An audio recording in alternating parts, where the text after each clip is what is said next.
On this Tuesday morning, we welcome you to Real Talk. Ryan Jesperson here with you alongside Samuel G. Brooks. Thanks for tuning in on the heels of, at least in our neck of the woods, the Family Day long weekend. It was your family's first Family Day long weekend with a newborn in the mix. Uncle Sam. That's correct. You've only been Uncle Sam for but a few days. But a few days. That's correct. Did it change your perspective on Family Day? I haven't met her yet, so it's still one of those things where I'm pacing my time. It's like It's all still new right now. Actually, some afternoon this week, I'm probably going to go over there and finally get to meet my new niece. Do the sort of do the like through the glass thing, or see her on the front porch, the doorstep kind of thing. Yeah, I think we're going to do like a doorstep meeting. Very exciting stuff. It's an exciting day for all of us here at Real Talk. As a matter of fact, first of all, buckle up. Whether you're watching this live right now or whether you're listening to the podcast later, we do believe that this will be the most guest-packed show that we've done essentially early in this show's history. We have 9 or 10 people joining us this morning, and that includes an interview in just a moment. But we wanted to draw your attention to something very exciting. Posted just a short time ago. If you go to ryanjesperson.com/team right now, ryanjesperson.com/team, you will see our newest job posting. That's right. Real Talk, by way of our parent company, Relay Communications, is looking for a chase producer to join our team. If you go to ryanjesperson.com/team, you'll find all the details on what the job will look like, what we're looking for, who may be a good fit here, and how to apply. The contest will be open. The posting will be up until the 26th of February. That's a Friday. So we encourage you, if it's you or somebody you know that you think would be a great fit, you have just under 2 weeks to get your application in. Thank you for your consideration. Of course, we're excited to keep this journey going. We know that a big part of the reason why we're able to grow is because our partners are right there with us every step of the way, and that includes the team at Bitcoin Well, our presenting sponsor. You saw CEO Adam O'Brien on the show a short time ago talking about GameStop and Wall Street and cryptocurrency. It was the theme of our question of the week last week, and we'll get into some of those results this morning. Bitcoin Well, based out of Edmonton with Bitcoin ATMs across the country, is the easiest and quickest way to buy and sell Bitcoin, especially if you're looking for some expert advice. They have a whole team ready to help you out along the way. You can find the link to their website, get their contact information, and learn more about them by clicking on the big Bitcoin Well logo under the sponsors tab at ryanjesperson.com. Real Talk starts right now. Here's Ryan Jesperson.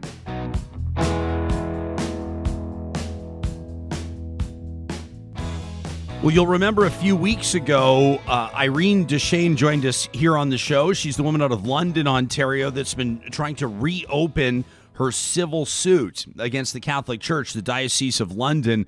They've been trying to stop her after they reached a settlement quite some time ago. They've been trying to stop her for more than a decade. Well, the Supreme Court of Canada, Canada's highest court, has sided with Ms. Deschenes on Thursday, and the dismissal of the diocese application marks to a certain degree the end of a legal road for the church, at least for now. But where does she go from here? It's a pleasure to welcome back to the program Irene Deschenes and her lawyer, Loretta Merritt of Torque & Mains LLP. Ladies, welcome to Real Talk, and thanks for making time for us this morning. Irene, can both of you hear us okay? And you can hear me all right? Okay, I think you guys might be on mute right now. Maybe just check your mic. Sam, you want to take a quick look and make sure that they're good to go? Want to make sure that we hit the ground running on this one. So as a bit of a reminder, there we go. I can hear it. Irene joined us. You joined us, I guess it was a few weeks ago now, Irene, and welcome back. You told courageously your story to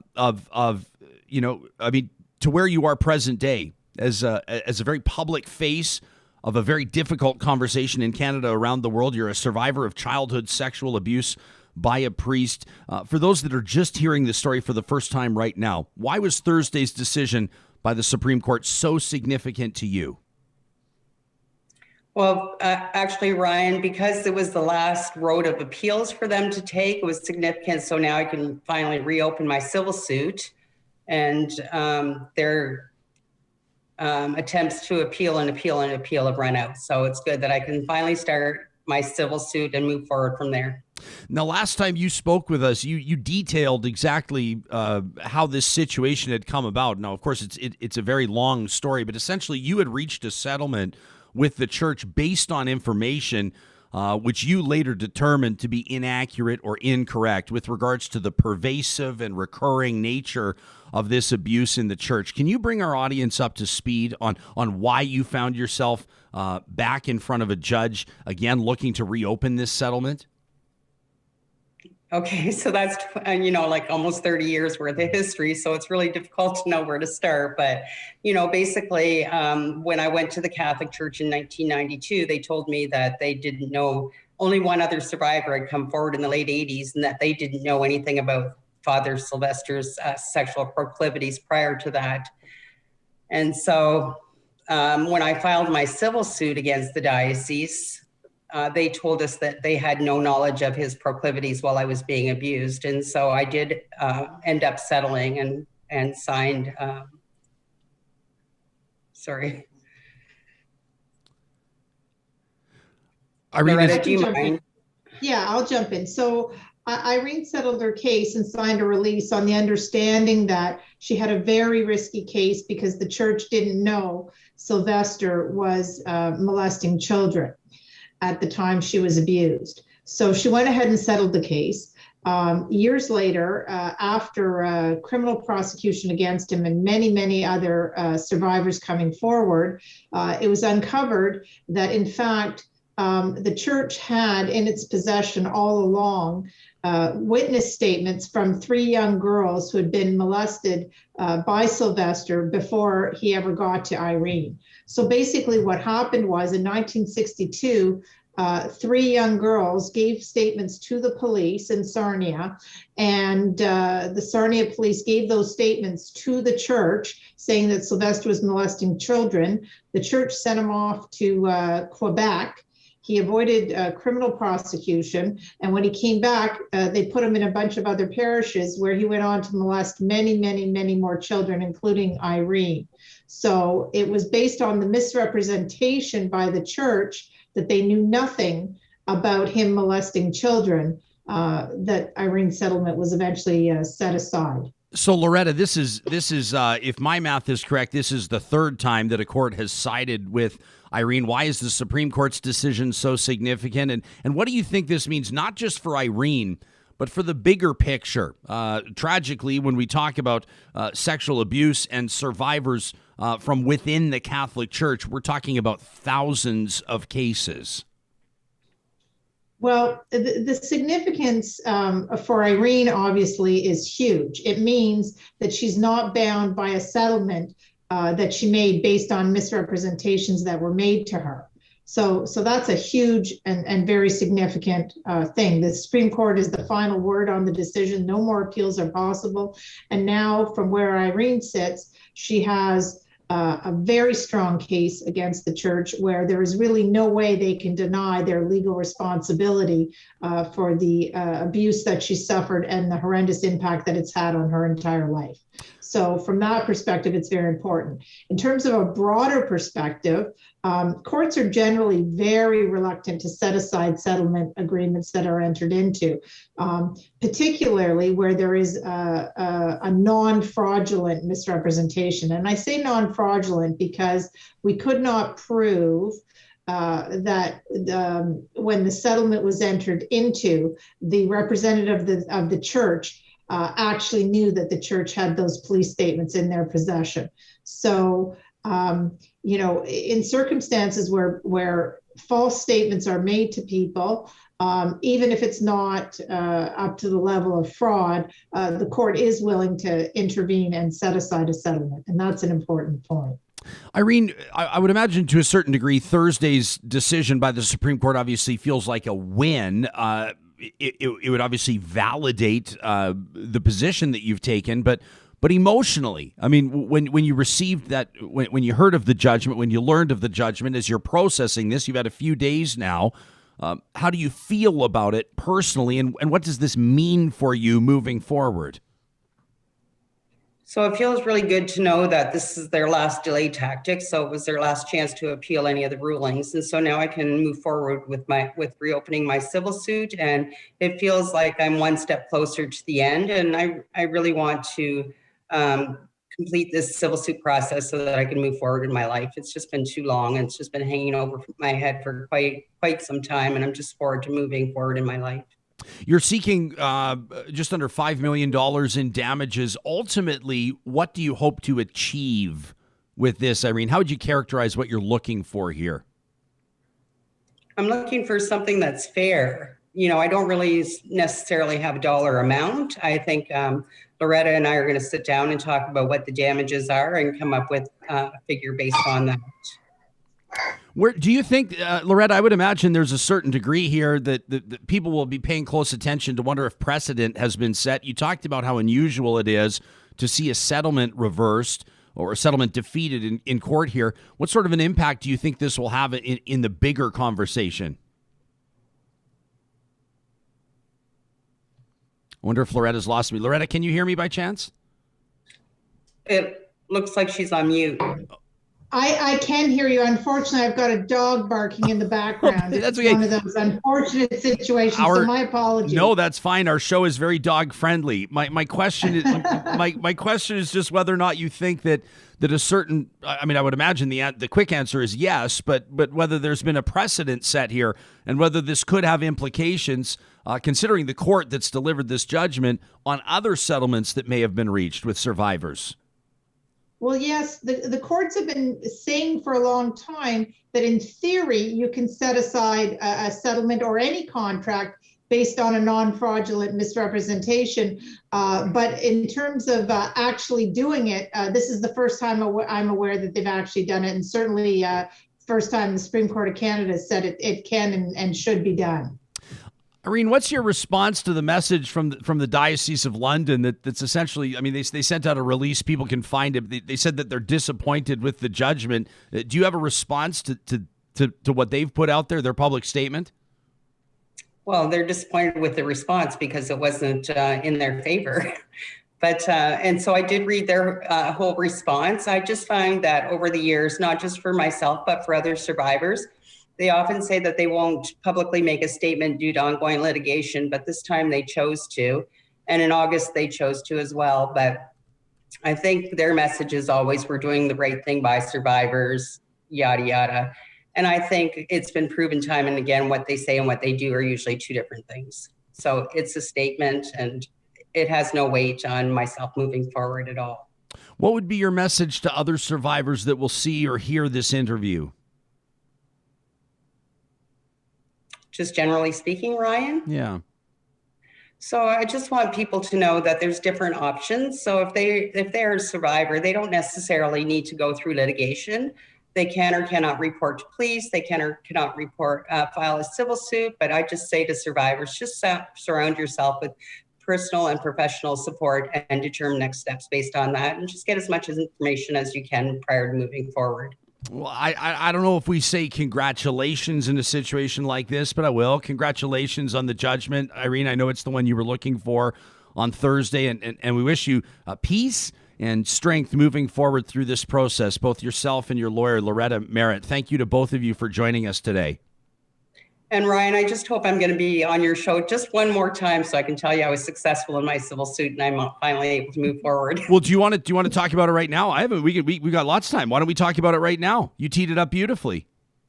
Well, I'm just hoping that, the civil suit finally proceeds as it should, and I'll come to a settlement and it'll be satisfactory to all parties, and that I can come back on your show and talk to you about that success. And that'll finally be the end of litigation. No kidding. And I would imagine, it's fair to say, and Loretta, you've probably seen this many times through your career, that reaching a verdict or finding some form of closure in a judicial sense or in a court is very different than finding peace and healing and resolution personally. But what would the victory in civil court say, do you think, to general society, Loretta? And how might you approach this case differently?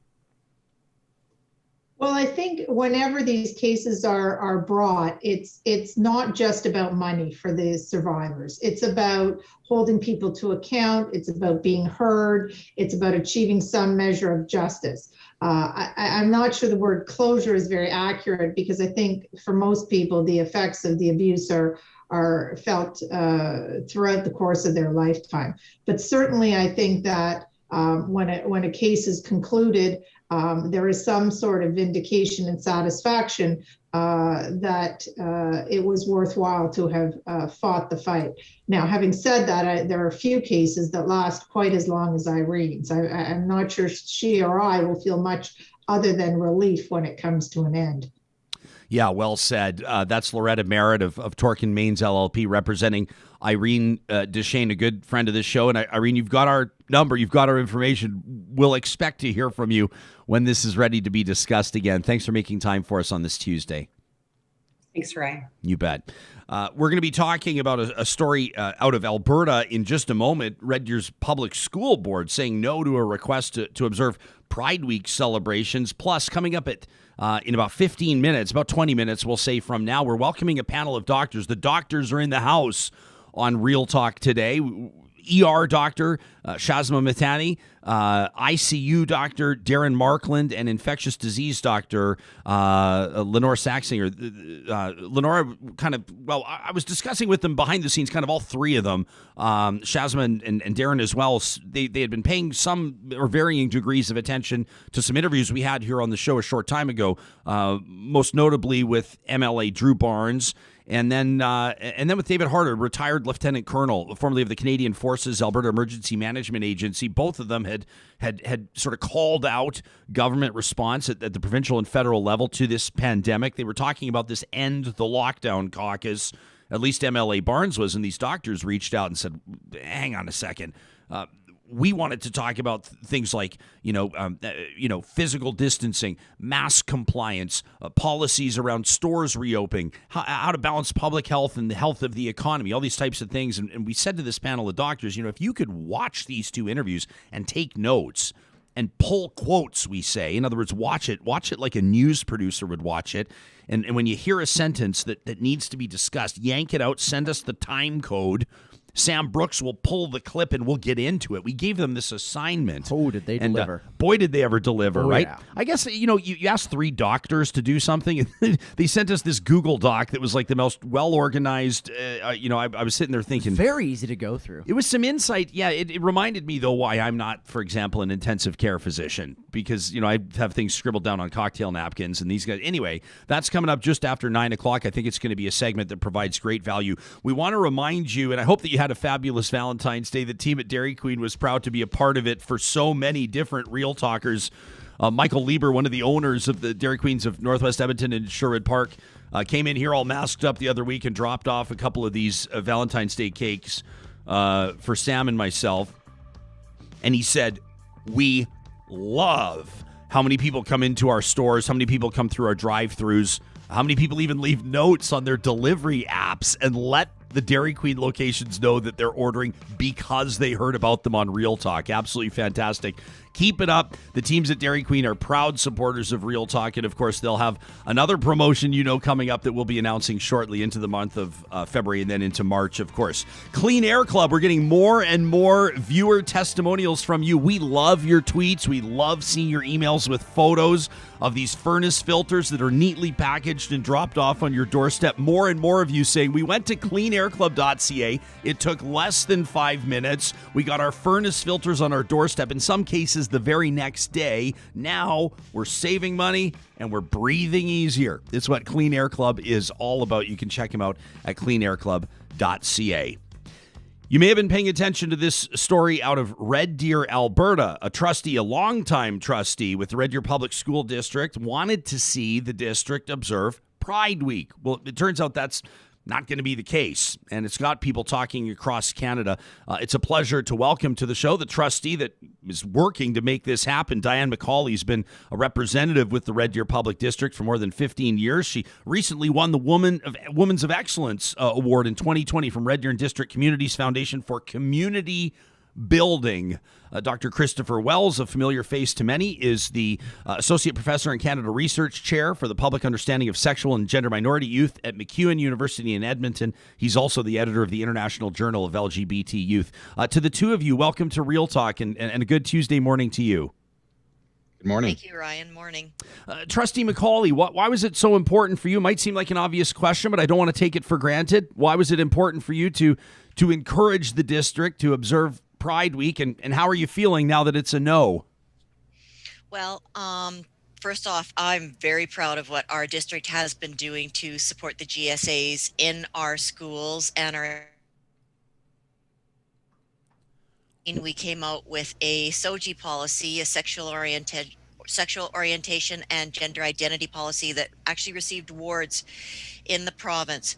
And as things change and as our community changes, I felt that we needed more in our schools to support our schools. And one of the biggest reasons was because here in Red Deer, a group called Central Alberta Pride celebrates Pride Week, but it's in August. So after seeing Edmonton Public in 2019 declare the first week of June as their Pride Declaration Week, I said, I'm not going to reinvent the wheel. I think what they did was a really good thing. And that's where I started to get letters and emails and other individuals from the community saying, this is a great idea. This is why we need it. This is why we still need to take those positive steps forward to show that we support our communities in our schools. So, Chris, you see this decision to bring people up to speed. Don't want to assume everybody recognizes what was decided here, but instead of Pride celebrations, the district has declared an official Diversity Week. Some people might look at it and say, well, what's wrong with that? So, what's wrong with that? Yeah, Diversity Week, something like that, we probably would have seen 10 or 15 years ago in a lot of places, including schools. What it does is it's sort of the, let's put everything together and stir it together. And it doesn't really address the issues of equity, recognizing that the experiences of LGBTQ students are different than the experiences of other students. But the reality is there's 52 weeks in the year, and certainly we can celebrate in the same way that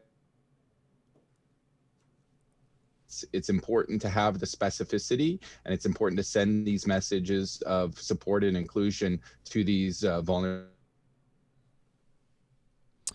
We're getting the signal kind of dipping in and out here. It's always a delicate dance, Chris, because I don't want to step on your toes while you're talking, but we're missing chunks of your sentence. I want to circle back to you. Trustee Macaulay, what sort of messages have you been receiving since this story went public? I've seen people talking about it, literally across the country. What have people been saying to you? Sorry, Ryan, you cut out there. Diane, what are people saying to you since this decision went public? Well, you know what? There's been a variety of opinions. And one of the things, I don't know if you know this, it seems to be a secret out there in society. You can't please everyone. Did you know that? And so what I'm hearing is a lot of support to bring it forward to the board. I'm hearing also a lot of individuals that are very thankful for a Diversity Week, and a lot of individuals that are still very uneducated on what Pride Week means and why our LGBTQ community needs more support and more education. So everything. But from my end, I'm hearing more support on this really needs to go through with a Pride Week. So, Chris, this is sort of bigger picture. I mean, this isn't just limited to Red Deer. We're talking about Red Deer now because it's been in the news. But where do conversations, do you think, in a perfect world need to go? I mean, where are attitudes evolving? Where do you see areas where, as a society, we can do better in communicating? What should be the focus? Well, I think you're seeing this turn into a hot button issue because schools are the focus. Education is the future. And what we know is that young people, particularly LGBTQ2 youth, they need to see themselves reflected in their curriculum, in the halls and the walls of their schools. It's a really important message to say, we see you, we value you, we support you. And that's what's so disconcerting about this decision is the message it sends to those LGBTQ students, the LGBTQ staff members, the same-sex parented families in Red Deer Public, really calling into question whether the district supports them and their communities. And it's really a backward step from that very progressive policy that Diane mentioned. This is just the natural evolution of that policy. So I think people are really encouraging the school board to reconsider this decision. It's really important that we're celebrating all aspects of diversity. One aspect is not placed above another, but schools are always these contested sites because it's really about building the next generation of young people, our next generation of community leaders.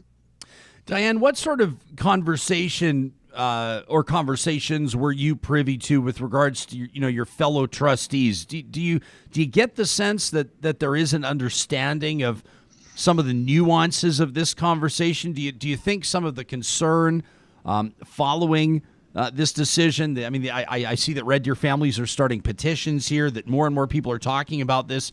Is that resonating with your fellow trustees?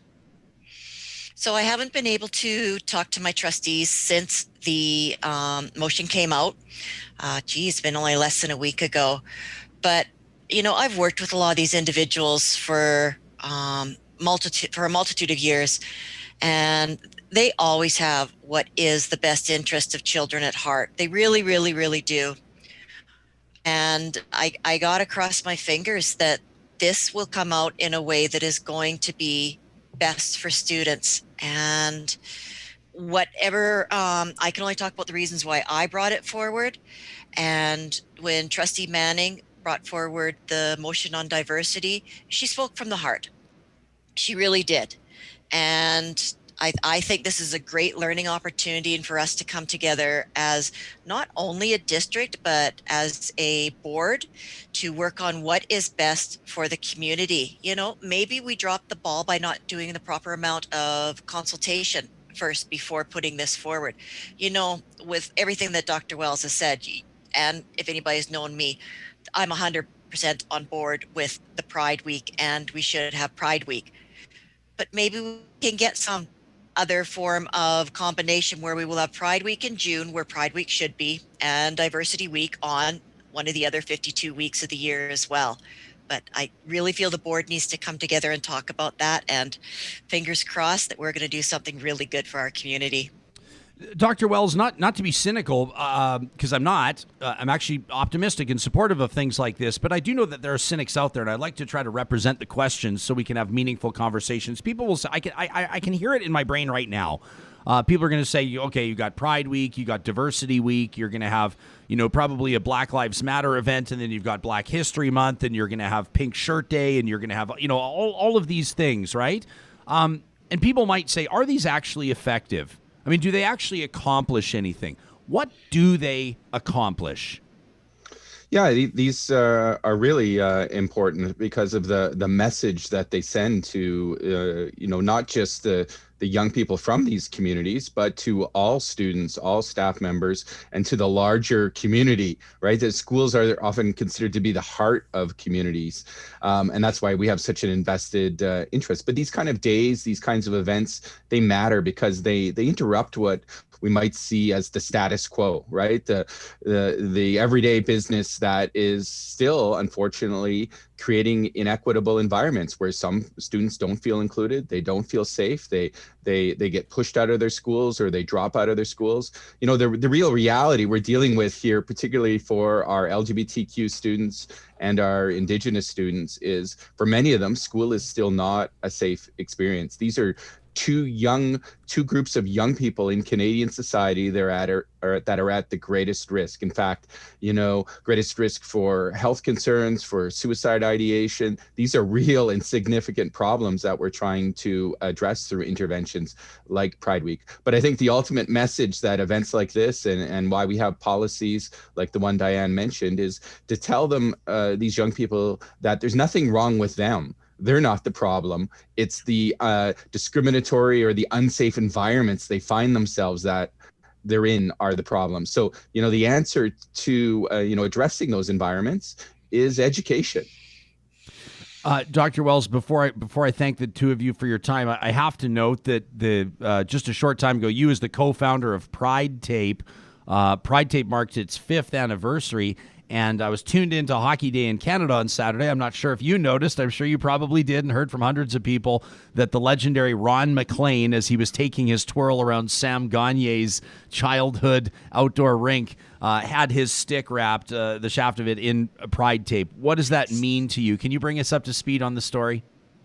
Yeah, absolutely. And I think it really means that this is Canada. These are our values. This is who we are as a nation, as a community that, understands the importance of diversity and human rights. And, there's nothing more Canadian than hockey. And so it means a lot to see that visibility, to bring Pride Tape, as part of Hockey Day in Canada. It just sends a strong, message, and it's a subtle message, and it doesn't have to be anything more than that. The people that need to see it will notice it. Yeah, very well said. Beautifully said, and congratulations on the success of that. Diane, in closing, we always ask our guests to give us something to think about, something to digest through the day, a call to action, so to speak. We see what you're advocating for and what you're working on. What's your message to your fellow Canadians, to your fellow Albertans that are going to see or hear this interview? If I may, it's going to be a two-parter, Ryan. First, I want to thank everyone who has reached out to me by social media, by calls. I've heard and I've read every one of them, whether they've been in support or not. I've heard them, and they have touched me. As you said, we're responsible for as a trustee, we're responsible for what happens in our schools. And I think this is a responsibility that we need to take very seriously. And I think this is a part of a communication conversation that we need to be more actively engaged in. So I guess my action response would be to be more actively involved in your schools and in your LGBTQ community to see what we can do to help them. Well said. Dianne Macaulay, 15-year trustee with Red Deer Public School District. Dr. Kristopher Wells, editor of the International Journal of LGBT Youth out of Grant MacEwan University. Thanks to both of you for joining us this morning. We appreciate it. My pleasure. Thank you, Ryan. We're going to check in with our panel of physicians in just a moment. I also don't want to take for granted or just blow past the fact that we're getting a ton of comments right now. This is one of the things, sort of the downsides to a jam-packed show like this, where we are literally minute to minute heading to a different interview. Emily Bazelon is going to join us from Slate Political Gabfest, a law professor at Yale University. She's going to talk about Donald Trump's acquittal, his acquitted again. That's coming up in about 45 minutes from now. We're going to check in with the CEO of a tech company that's moving its headquarters to Alberta, a good news story amid tough economic headlines. But with all these stories, comes a fast-moving show, which means that it could strike you as though we're glossing over all of these comments on serious subject matter. I want to take a second to recognize and reflect on what some of you were saying on our live chat here on YouTube. I mean, we started the show talking to Irene Deschenes, a sexual abuse survivor, after years of abuse in the Catholic Church. She emerged as a force and is now committed to not only finding justice in her own context, but as well as to advocating for justice for other survivors. And it's resonating on our chat line. And I mean, if we had all day, it still wouldn't be enough time to do justice to some of the comments that you're making. Riley says that, the entire Catholic Church should be held responsible for stuff like this. This is an issue that's been consistent for hundreds, if not thousands of years. Judy, how about this for a heartbreaking and telling statement? Judy says, as a survivor, there is no justice ever. You learn to live with it. That from Judy. Corrine says, please don't let there be a non-disclosure clause here. Mike is watching in. Mike just said, we're with you, Irene. Kim says, yeah, Irene says, Ryan, you've got to bring her back. This story's not over yet. Joanne says, we're behind you, Irene. I mean, it's just amazing, the community that comes together here every single morning. Terry says, based on the numbers, she says, statistically, 80 people currently involved in this chat right now. were sexually abused as children. She's talking about the percentage of society. It's a heartbreaking and gut-wrenching, and it's just a nauseating statistic to think about. Terry says, let that sink in. We have to normalize these difficult conversations. That from Terry. Mark says our legal system's so broken when the game is appeal, like the church is doing here. Drag it out. Make it as expensive and painful as possible by using the system against people. These are just some of the comments from our conversation with Irene. Never mind the conversation we just had with Trustee Macaulay and Dr. Wells. Right? Tracy says, diversity week. That's equivalent to the idea that maybe we don't need Black Lives Matter because all lives matter. Tracy says, so why even acknowledge the specific inclusion of LGBTQ2S plus kids? Let's just say we love diversity. And Tracy is typing with a heavy dose of sarcasm. We're going to continue to look at what you have to say about this. You can. This is interesting. The Watcher chimes in and says, you remember back like 20 years ago when Red Deer City Council announced there would never be a pride in Red Deer?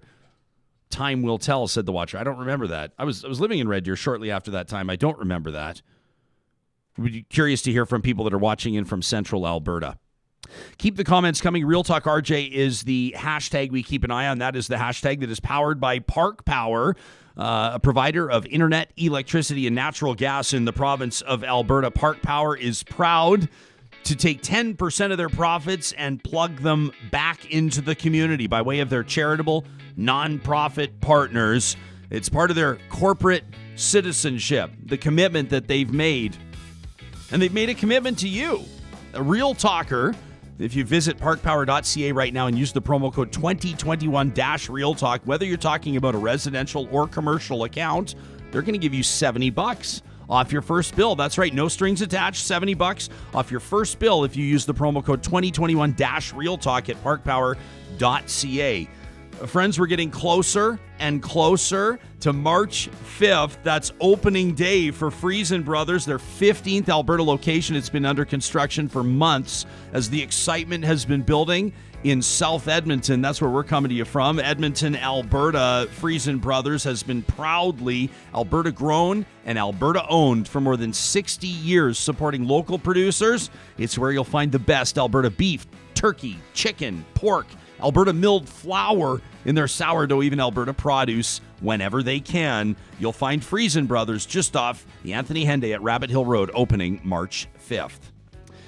Well, we had a couple conversations over the past 10 shows or so that resonated strongly with our audience. We've told you the show is real talk. We've told you that we're going to take on subject matter that some may shy away from because we want to get to the bottom of stories. We want to be able to figure out what makes people tick, why people believe or why people are championing causes that we are. So it's why we reached out to MLA Drew Barnes, who's joined this End the Lockdown caucus. The United Conservative MLA out of Cypress Medicine Hat joined us on the show and talked about why he believes the provincial and federal governments have essentially blown it on pandemic management. He says we need to end the lockdowns. He says lockdowns have been just as unhealthy.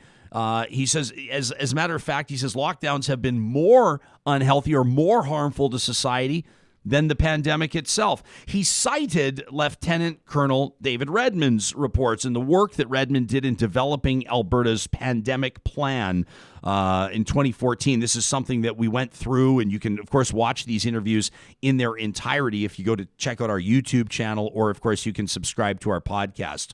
Well, many of you reached out and said, I've got some real concerns with some of the things that these individuals were claiming. I've got some real concerns with the premise of the conversation, and some of this needs to be fact-checked.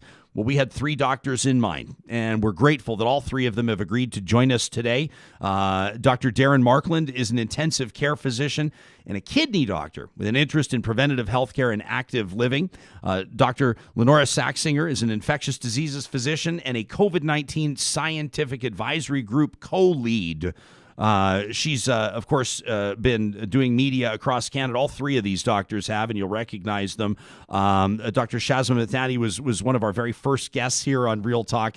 She's an emergency room physician in one of the busiest ERs, one of the busiest inner city ERs in the entire country. Doctors, thank you so much for joining us today. We really appreciate your availability on this important subject matter. No problem. Thank you for having us. Why don't we get right to the interviews? I want our audience to know that the clips, we call them, the quotes that you're going to see here, the highlights from these past interviews were highlights that were identified and selected by our panel of physicians, and they're going to respond. We'll go to MLA Drew Barnes first. Sam Brooks has the first clip teed up, and then we'll hand it over to you, our doctors. Let's roll it. Redman in 2014 did a pandemic response with four real parts to it, including keeping the economy going, keeping our societal impacts low, but also including, stopping the spread and the effects of the virus. And of course, Mr. Redman's been out that large parts of this plan, if any, have not been followed. So one of the things to discuss is why. Is there a better way to do these things? And I'm looking forward to that discussion. Everybody's heart's in the same place. Let's protect Albertans. Let's protect the vulnerable. And, let's get this as right as we can. Okay, so let's protect Albertans. Let's protect the vulnerable. Dr. Mithani, we'll start with you. Set the scene for us here with regards to the impression that you were left with after watching that interview. Well, we keep using the word unprecedented. I kind of hate it. I know Dr. Saxinger and I have maybe had this discussion before, but this is a virus unlike one that we've seen in at least 100 years. And so using a pandemic plan from 2014, where we didn't even know a virus like this could exist or could have the impact that it has had, I think is problematic and not really appropriate in this situation. We know that COVID-19, the original strain, is quite contagious, much more contagious than the flu, for example. And we know now that these new variants are even more contagious than that. And so we need to use an updated plan. We need to use updated measures that work in the context of what we're dealing with today. Dr. Saxinger, when it comes to how the pandemic should be managed, there was, on paper, this 4-point plan that started with getting control of the virus. I think it goes without saying that's easier said than done. But both of our guests last week said, well, if you can't do that, and if you fail at that, then everything else is going to fall apart. They were quite critical of what Alberta did, of what Canada did in trying to get control of the virus, and in large part because we didn't lock down the appropriate venues. They were saying we should have locked down long-term care centers. We should have quarantined people with comorbidities or people most at risk, and essentially let the rest of society function per usual, function normally, so to speak. Is there any red flag that immediately waves itself when you start to hear an approach like that? I think that that's such a seductive idea that I see why people keep on going back to it. But fact is, no jurisdiction has successfully shielded the vulnerable because the virus can spread before people know they're symptomatic. And we have seen again and again that it really does not take much in terms of an incident to set up a really disastrous chain of events in long-term care. So, the idea of basically NHL bubble level quarantining long-term care and all the providers in it is actually, for one thing, insupportable and kind of inhumane, no matter how you try to design it, very, very expensive, and also neglects a really other important fact, which is even if we manage to, protect those who are most elderly, but the infection is moving unfettered through the rest of the population, we will see the relatively rarer effects on the rest of the population in high numbers.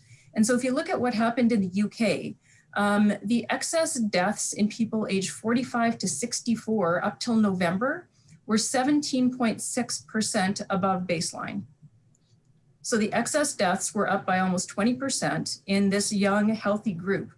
And the only reason that we don't see more young people in hospital is because we are actually trying to prevent infections in hospital, in the community. And so, if we just let her rip through the rest of the population, more young people will get sick, and a proportion of those will get very, very sick. and we will have a significant number of excess deaths. And so the whole thing falls apart as soon as you let the infection numbers get that high in the community. Okay. Dr. Markland, we're going to get to you in just a moment here. I want to get to our next clip. MLA Barnes had a lot to say about the respect he sees demonstrated by people everywhere he goes. This is Drew Barnes on the show last week. Everywhere I go in Alberta, I see respect. I see people caring and protecting each other. And I also will say that, let's get this information out there so people know what works and what isn't working. And the fatigue 12 months into this, 18,000 people at a hockey game. Ryan, one of the real sad things here is we've had a group of young men, hockey players that, there's been a lot of self-harm. It's so sad. But our Medicine Hat taggers are a huge part of this community. And, we have an arena that seats, about 6,000 people that, why couldn't we have 1,000 or 1,500 in there or something like that? Okay. Dr. Darren Markland, your thoughts? I completely empathize with the MLA. He has repeatedly said that he's representing the views of his constituents. And that makes a lot of sense. Early in the pandemic, and those constituents were relatively well spared from this. This spreads by contact and high concentrations of populations. That is no longer the fact. I can tell you honestly that we're bringing more and more people in from the communities. In fact, our hotspots are places like MLA Barnes's community. And that's because these attitudes do propagate. And yes, we care about each other, but I think the real manifestation of caring is preventing the spread of this virus. And with the ensuing variants that are in the community, this is going to become more of an issue, not less of one. It's one thing to provide hope to people, but you have to base it on realistic expectations and a realistic timeline. And just to say that we're missing something and we're missing our community spirit without coming up with a rational plan, which means the proper isolation procedures and distribution of vaccines, will only make people more expectant, angrier, and this care will turn into more of a harmful type of dark hope. Dr. Mithani, I do see evidence of what Drew Barnes was talking about, though, when he talks about COVID fatigue, all right? And I think that it manifests itself in different ways, but that video from, I don't know if I want to characterize this as the cause of that, but everybody saw that video last week from Earl's around the table with about 15 people, gathering and celebrating and cheersing. And I've even heard it from people I know that they're just so tired of it. They're just so ready to move on. And I think sometimes as human beings, we can conveniently push some things out of our minds, like the fact that there are new variants and this problem is far from solved, simply because we're exhausted by the whole exercise. Yeah, Ryan, we're all exhausted, right? We're all exhausted as Albertans, as citizens, and we're exhausted as healthcare workers too. With these new variants that are becoming more prevalent and that we're getting more and more cases of, we're very much at risk of a third wave. That third wave could certainly impact the healthcare system in a dramatic way and impact the ability of our healthcare workers, of us 3 doctors and our colleagues, our ability to cope. I understand the COVID fatigue. It's been a year now, and all of us want to get back to a normal life. Unfortunately, the situation that we're in today is not really conducive to us doing that. And, I echo what Dr. Markland said, that, with the new variants, we really need to be more careful. We need to be mindful of the crowds that we're around. We know that the variant even is potentially more transmissible in outdoor settings too. And so we may even have to change the restrictions or the precautions that we're putting in place going forward. And I know that's tough to hear. I know that's tough for me to even say, because, we all want this to be over, but in order to protect the lives of Albertans, in order to protect the vulnerable and those that are not vulnerable, we need to continue to do the right thing. A big part of this in understanding, obviously, COVID-19 and understanding what public health measures are working or are not working is being able to crunch the numbers. And Drew Barnes touched on numbers and what we have seen and what we haven't seen play out. Dr. Saxinger, I'll get your response to this in just a second. We know these 13 cases that you talk about in the community close to you. I mean, you have one wedding or one funeral or one mass or whatever you have, Drew. 13 cases can be 150 cases in a day. Yeah. But, again, we just haven't seen those numbers bear out down here. It just hasn't happened. Again, it's because people have been respectful. And again, I just would absolutely believe that respect from Albertans would continue. And this group is about openness and transparency. And it's about looking at the effects of the lockdown. So Dr. Saxinger, it's kind of it's sort of a chicken and egg scenario. Are the numbers low, so we should reopen, or are the numbers low because we're not reopening? How do you make sense of it? I mean, I think that people are always tempted to look at their own experience, and I understand that, but it does not take a very far look to see what happens if things are basically left open to people's best judgment. If we look at an example like 4 hours south of Calgary, if we go to Montana, there was a point where their active case rate was about 10 times higher than ours.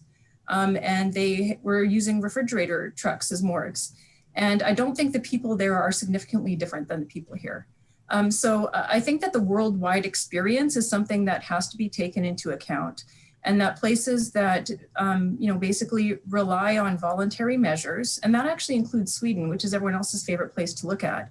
But Sweden actually relied on voluntary measures, and they had amongst the highest death rates in the European Union, compared to their nearest neighbors, much, much higher, and significant healthcare stresses. And, it's been very controversial there. But I think that you cannot say that that was an unfettered success. So there's a lot of examples of what this virus does in communities, and the difference between having no cases and having a huge outbreak is very minimal, honestly.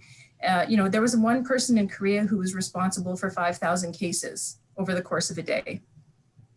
So, super spreader events are definitely a feature with this virus. And that's why we actually have to make sure that we are just reducing the opportunity for that to happen across the board until we get vaccines rolled out. Doctor, you touched on Sweden as an example. When we checked in with Lieutenant Colonel retired David Redman, he touched on Sweden. And I want to play this clip at length. It's about a minute long, and then I'll get all three of you to respond to this one, starting with Dr. Markland. This is the retired Lieutenant Colonel on Real Talk. Lockdowns have done nothing to contain spread. The viral infection curve that we see every year in our country has been matched exactly with COVID as with everything else. And let me give you one that I know your viewers they'll explode their heads.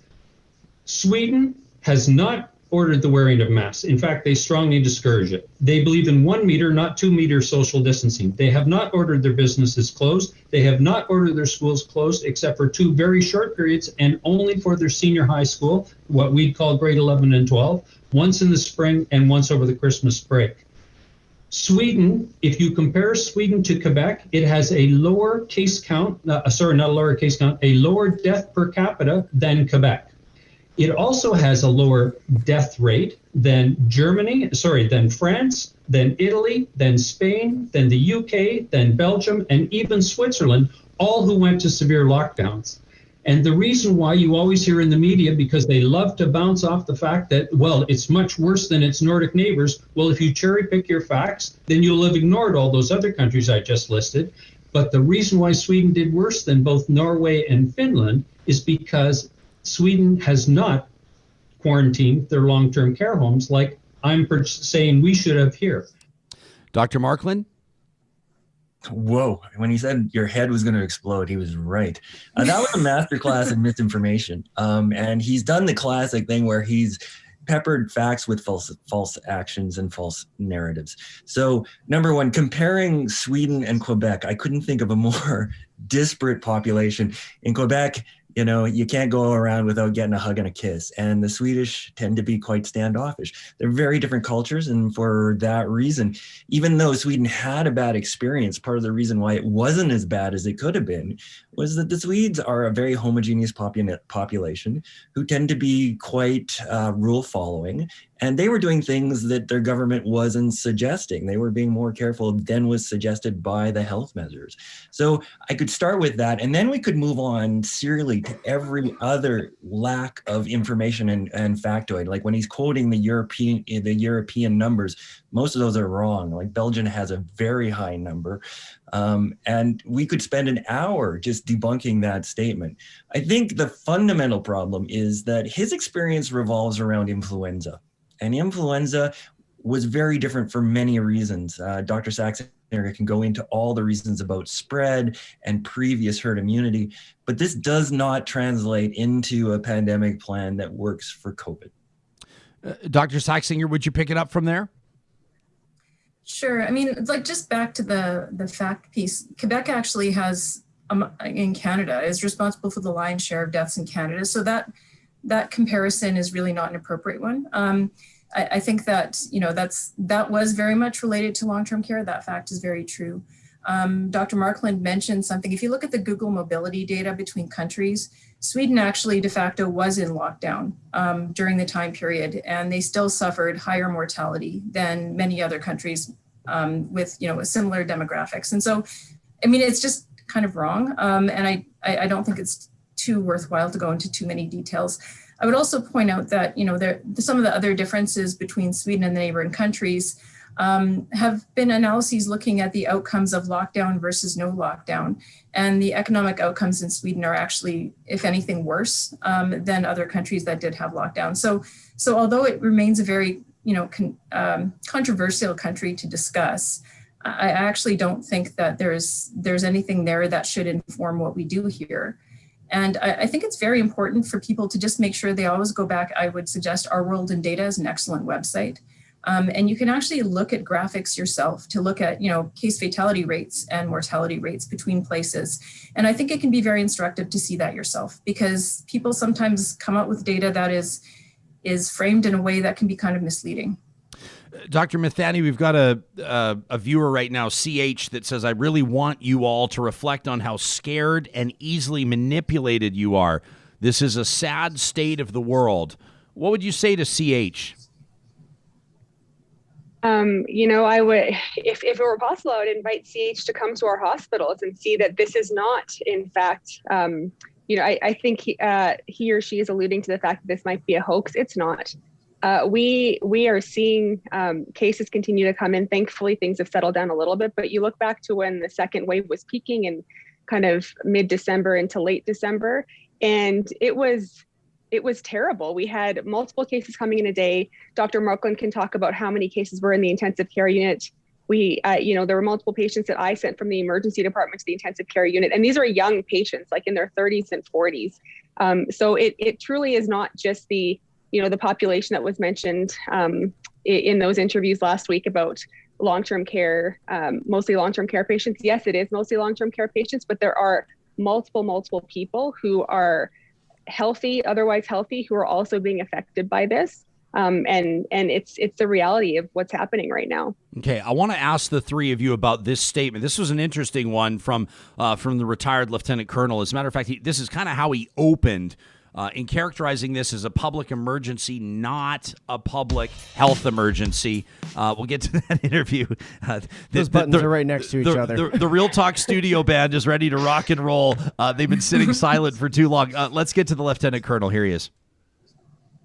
I would say that it is a public emergency, not a public health emergency, and that it should have right from the start been treated as a public emergency. And the very first thing you do in any emergency is you look at the hazard and you determine who is most at risk.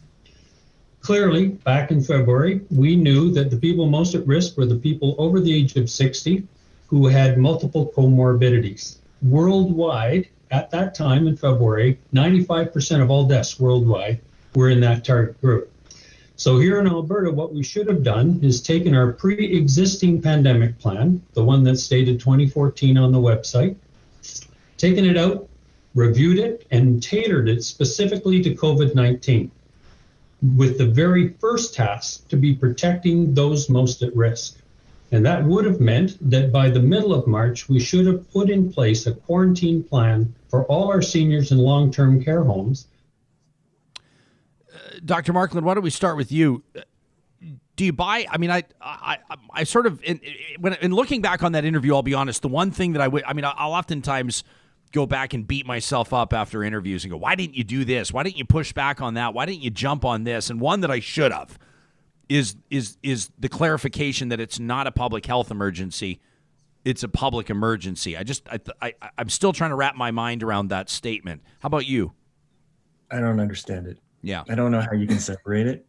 I have no idea how health doesn't factor in to the general consensus of emergency, but I'll leave that to my emergency colleague, Dr. Mithani. I think what I really notice about that is the whole concept of comorbidities. Like, I work in an intensive care unit. I know what comorbidities are, and I would defy you to walk into a room with 10 Albertans and not find at least 6 of those who don't have a comorbidity. If you are slightly obese, meaning a BMI over 25, you have a comorbidity. And let me tell you, COVID hits people with obesity. That is probably one of the most common thing in our Albertan population. If you have a little bit of high blood pressure, you have a comorbidity. So the fact that the plan entails isolating this segment of the population means you have to segment the majority of people over the age of 40, which is not a viable plan. Which really then that is the linchpin at which that argument rotates. And when you pull that out, that wheel just comes off the bus and rolls down the road. Dr. Mithani, I do want you to respond to what Dr. Markland said. Let me set the scene for people that didn't see the interview with the retired lieutenant colonel. He talked a lot about quarantine. He talked about quarantine in long-term care context, which would obviously have staffing implications, and then folks with comorbidities, as if, by the way, and those that are most at risk, which is, I'll say, a really ambiguous statement to make, but I'll let the Lieutenant Colonel speak for himself. I'll get you to respond. Let's roll it. If you're going to quarantine a senior's home and the staff, what you do is you get a designated living space for the staff, which is probably a hotel or something like that, where their meals and accommodation is provided for free. They quarantine for 14 days. They are then moved in a quarantine busing system to as many long-term care homes that are quarantined as you want during the day to do shifts, and then back to their accommodation at night. They do a 30-day shift, and then they go home to their families. Before their next shift starts, they go for a 14-day quarantine and do another 30-day shift. You and I, we live in Alberta. We know that's exactly how the oil sands operate right now. Dr. Mithani? There's so much there, Ryan. So, I mean, it's interesting because if you watch the whole interview, earlier in the interview, he talks about a humane way in which to isolate the long-term care staff. This is anything but humane, right? I mean, to isolate someone from their family for 45 plus days is completely inhumane. And not to mention, most of the population or most of the workers that are in long-term care facilities, these are immigrants who are women. And so it's specifically targeting an underrepresented and a minority population. When he compares it to oil and gas, I mean, it's not the same at all. First of all, typically my understanding is the schedule for oil and gas workers is 2 weeks on, 2 weeks off, not to mention that they tend to be paid a lot more money, and they don't have to include the quarantine, especially if they're staying in Alberta, they don't have to include the quarantine on either end of their work schedule. And so this is completely unrealistic. It would be prohibitively expensive, I would imagine, and it's really just inhumane to the workers.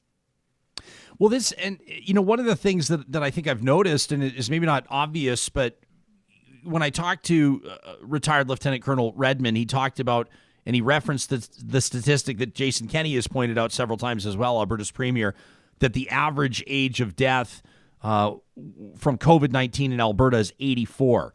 And I've found that sometimes in storytelling, you can present a fact and it sort of acts as it's like not saying, just saying. You know what I mean?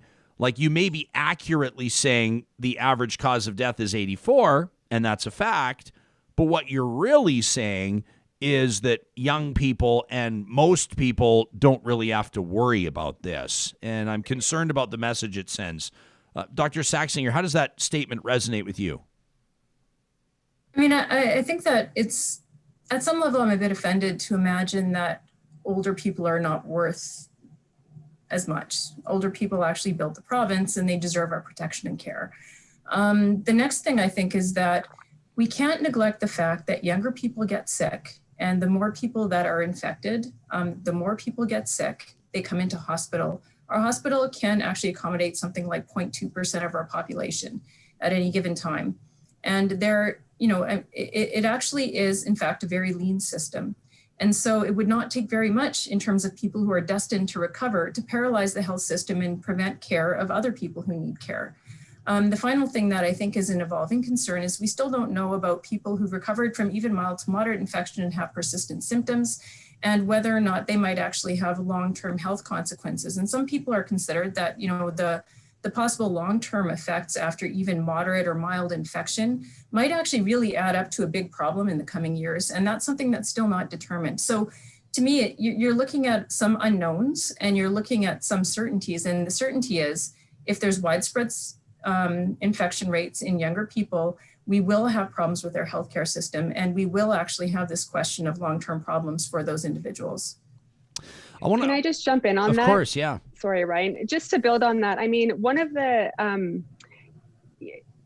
there's always a focus on mortality, right, on deaths. And I think that is actually the wrong focus. We can't just keep chasing the number of deaths and trying to use that as the main focus. Like Dr. Saxinger mentioned, the healthcare system is one thing, the capacity of the healthcare system, but also these long haulers, this so-called long COVID, where it's typically younger patients, 30 to 50, that are the ones that are affected by long-term effects, such as difficulty breathing, fatigue, headaches. And these are things that could affect their ability to function, ability to work. And this is an unknown time frame that these things are continuing to last for. And so to focus on, just the quote unquote vulnerable patients and protecting those people from dying, there's a whole separate piece of this puzzle that we're just not talking about and that we're just starting to learn more and more about as the months go on.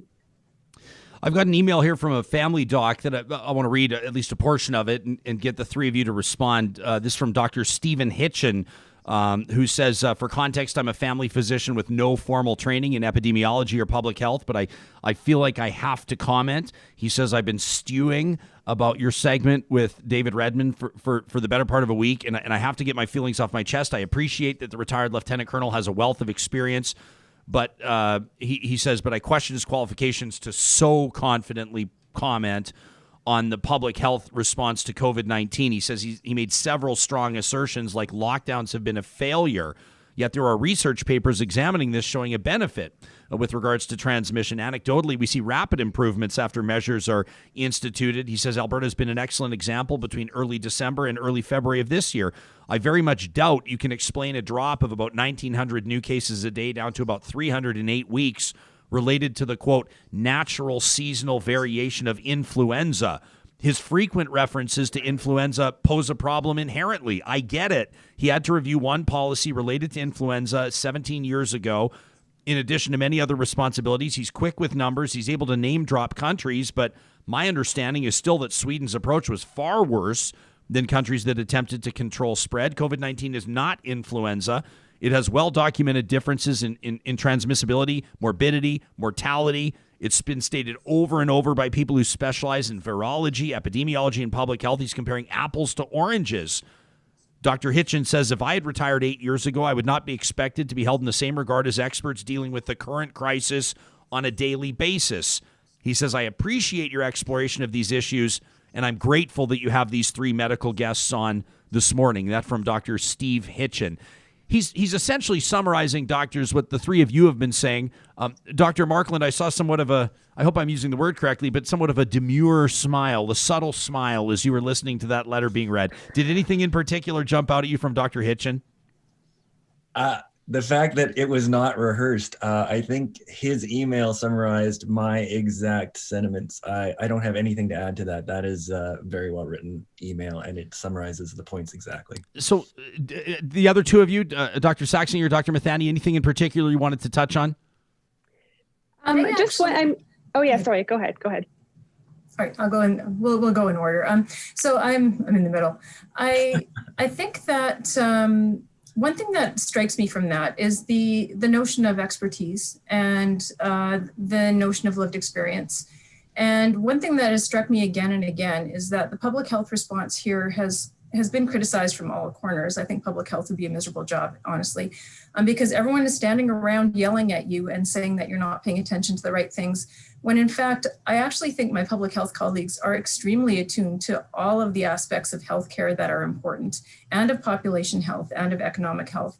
And it seems to be often assumed that they're not paying attention to things, when in fact they really are trying to balance off essentially competing impossible options and trying to find a way through an extremely difficult situation. And so the kind of peanut gallery phenomenon, I think, is natural because everyone's lives have been extremely disrupted by this, and everyone has learned a lot, actually, because they've been intensively watching things unfold, and they have their own ideas and their own gleanings that are important. But there has to be, I think, a little bit of framing that's important. When you think about people who've spent their entire professional life, say in infection control or in virology or in public health, weighing these things with a great deal of depth for many, many years, that, you know, we should actually start with the idea that they might actually know something about what they're doing. And that sounds a little harsher than I intended, but it's actually true. I think we really do have to recognize that varied viewpoints are important, but that there is a certain amount of expertise that also has to be taken into account. Dr. Mithani? Yeah, I would echo that. And I mean, in MLA Barnes's interview, he even said, leave the science to the scientists. So leave the science to the scientists, right? I'm just to kind of echo and elaborate a little bit on the email that you just read. You know, even Premier Kenney has said this is not influenza. So I don't know why people keep comparing this to a much less contagious and now much less deadly virus. This is not influenza. And then the other point that I wanted to add to was, we keep coming back to Sweden, and for some reason, Sweden keeps continuing to be an example of how things were done right by the people that are against lockdowns and against these stronger restrictions. You know, if you look at the data for the second wave that we all kind of experienced in late fall and early winter, Sweden did terribly. Their death per capita was 18th in the world.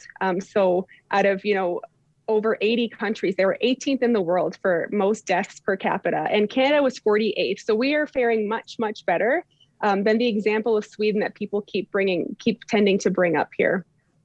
Sam, if you have it available, maybe you could just roll as B-roll some of the video. We're going to use this at some point to talk about some of these pushbacks and these, you know, they're calling these like freedom rallies and freedom marches, and everybody's talking about this video that was captured at Chinook Center down in Calgary over the weekend. Doctors, I'm not sure if you've seen this, but these are you know, some of these rally organizers. Sam, you can just drop the audio out of that.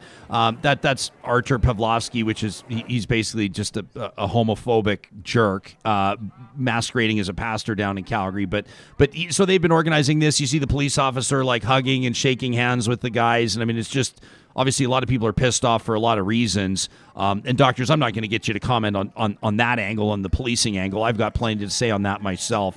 But these are dozens and dozens and dozens of people that gathered at the mall, maskless, walking around, putting other people at risk. Oftentimes, you know, you take a look at what happened, the Capitol insurrection down in the United States.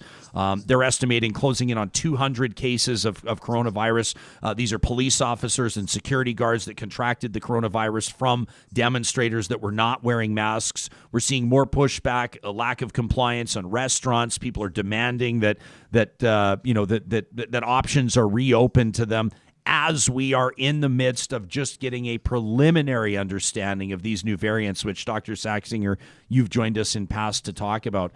Just at a human level, and I'll ask all three of you this in closing, how are you wrapping your minds around what we're seeing? In other words, a horizon that's quite concerning, and at the same time, society or significant portion of society demanding that we reopen.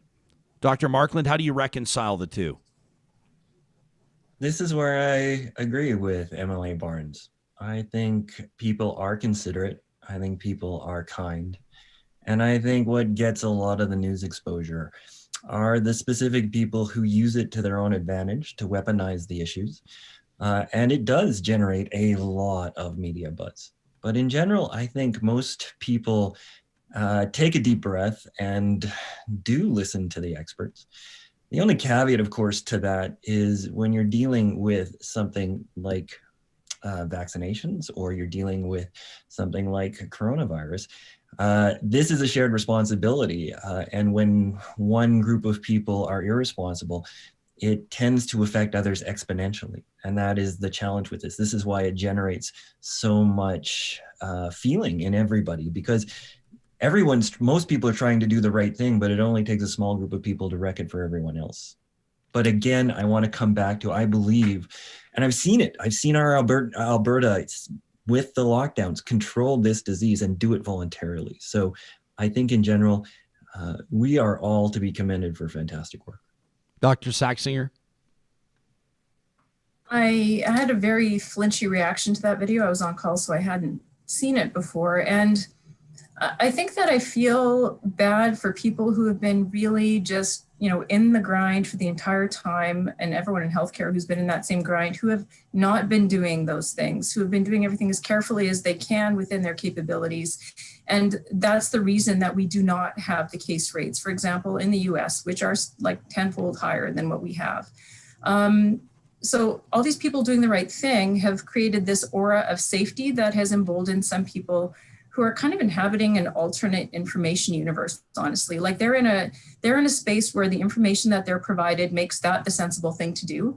And I think that suggests some really significant failures in how we provide information and how information is disseminated, because it's wrong and it's dangerous. And I think that it becomes very frustrating when people have been so careful for so long to see a small group of people getting attention and getting momentum and doing it in a way that's endangering everyone, particularly during this very, very delicate time of variant versus vaccine. Now, I think we're going to be able to negotiate our way through this, but we really do have to work hard on those factions, because they are, in fact, possibly the biggest, roadblock that we have to a successful culmination of this phase of the pandemic. Dr. Mithani, will give you last word. Well, it's hard to follow that. I echo exactly what the two doctors said here.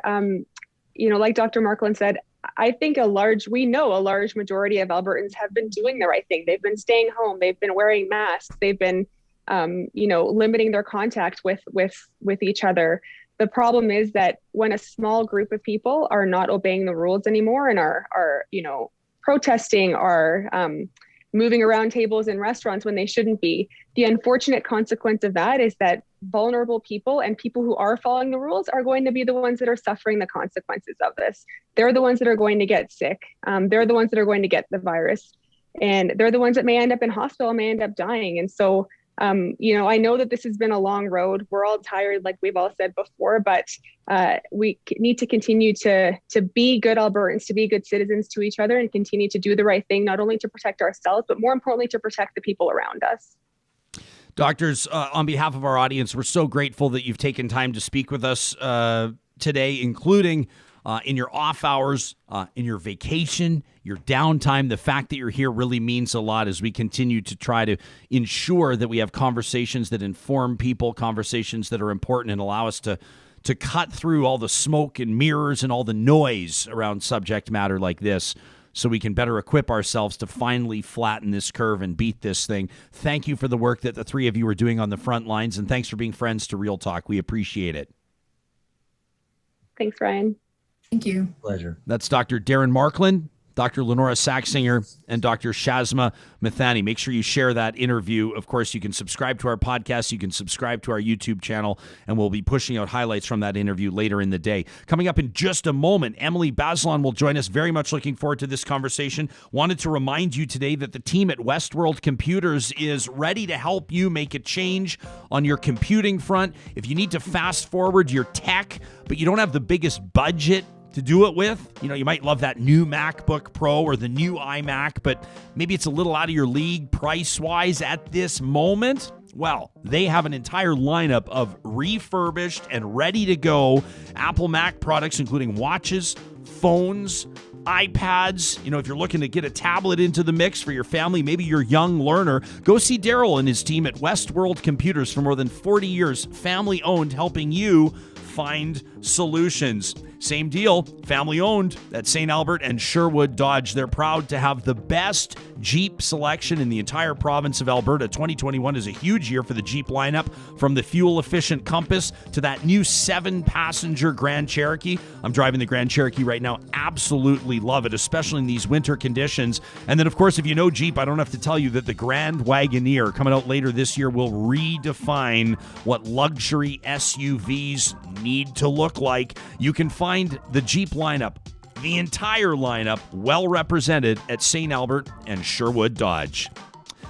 Well, let's look stateside on the heels of a second acquittal for former President Donald Trump. House Speaker Nancy Pelosi saying yesterday that Congress will establish an independent September 11th style commission to look into that deadly insurrection at the U.S. Capitol back on January 6th. Emily Bazelon is a lecturer in law at Yale Law School. She's also a staff writer at the New York Times Magazine. She's the author of 2 national bestsellers, including Charged, The Movement to Transform American Prosecution and End Mass Incarceration.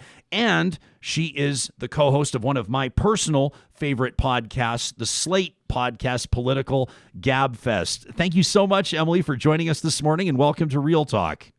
Sure thing. Glad to be here. Now, of course, you talk American politics all the time, and you've, along with the rest of the world, have been paying keen attention to the second impeachment trial of President Donald Trump. I'm not sure if you were surprised or not to see him acquitted. Now that we have a couple of days that have passed, you've been able to sort through it in your mind. Where are you at with how this all played out? I mean, I'm not particularly surprised. I think that former President Trump has strong backing among Republican voters, and that base plays a huge role in Republican primaries. And so for that reason, it would have been surprising to see most Republican senators vote against him, because they pay a political price. And we're already seeing that in votes to censure a couple Republican senators who did vote against him in states like Louisiana and North Carolina. So I think this is pretty much how you would expect the political incentives to play out, for better or worse. What message does it send to Republican voters? What message does it send to Americans? What message does it send about the future of the GOP, do you think? That's a great question. I mean, I think the Republican Party has a real choice to make about whether to continue to be the party of former President Trump. He was an incredibly dominant force and really took it over and changed it and remolded it in his image during his presidency. Now he's out of power, and so there could be a move to kind of reclaim it. And there are some conservative principles which Trump never supported, and of course he also has taken it in a more conspiracy mongering, fear-based, direction. And so I think there are some Republicans who would really like to get the party back from him. And the business community in the United States was really concerned about the assault on the U.S. Capitol. But I think when you look at the base and the way it's voting and the way it has taken in this whole set of events, their support for Trump has risen in every day that's passed since January 6th. And so that just creates a kind of political reality for Republican candidates that they have to grapple with. Yeah, and Emily, I guess a big part of this, or at least some of the discussion that we saw from pundits around this impeachment trial, was preventing Donald Trump from seeking the presidency again, preventing him from running again. Do you think that that's a realistic option? Can you see that playing out over the next couple of years, his reintroduction into this political landscape? Right now, it's his decision to make. It looks like he would be far and away the candidate of choice for Republican primary voters. Whether he really wants to re-enter politics and play that role with all the work that entails, all the energy that it takes, I think it's just far too soon to know the answer. He may well try to figure out a way to just do something else with his life. It's not really clear that he enjoyed being president very much. The actual doing of the job was not something he seemed terribly devoted to all the time. So I think we just really don't know. You can see the preferences of the voters, but that doesn't necessarily mean that that Trump is going to give them what they appear to want.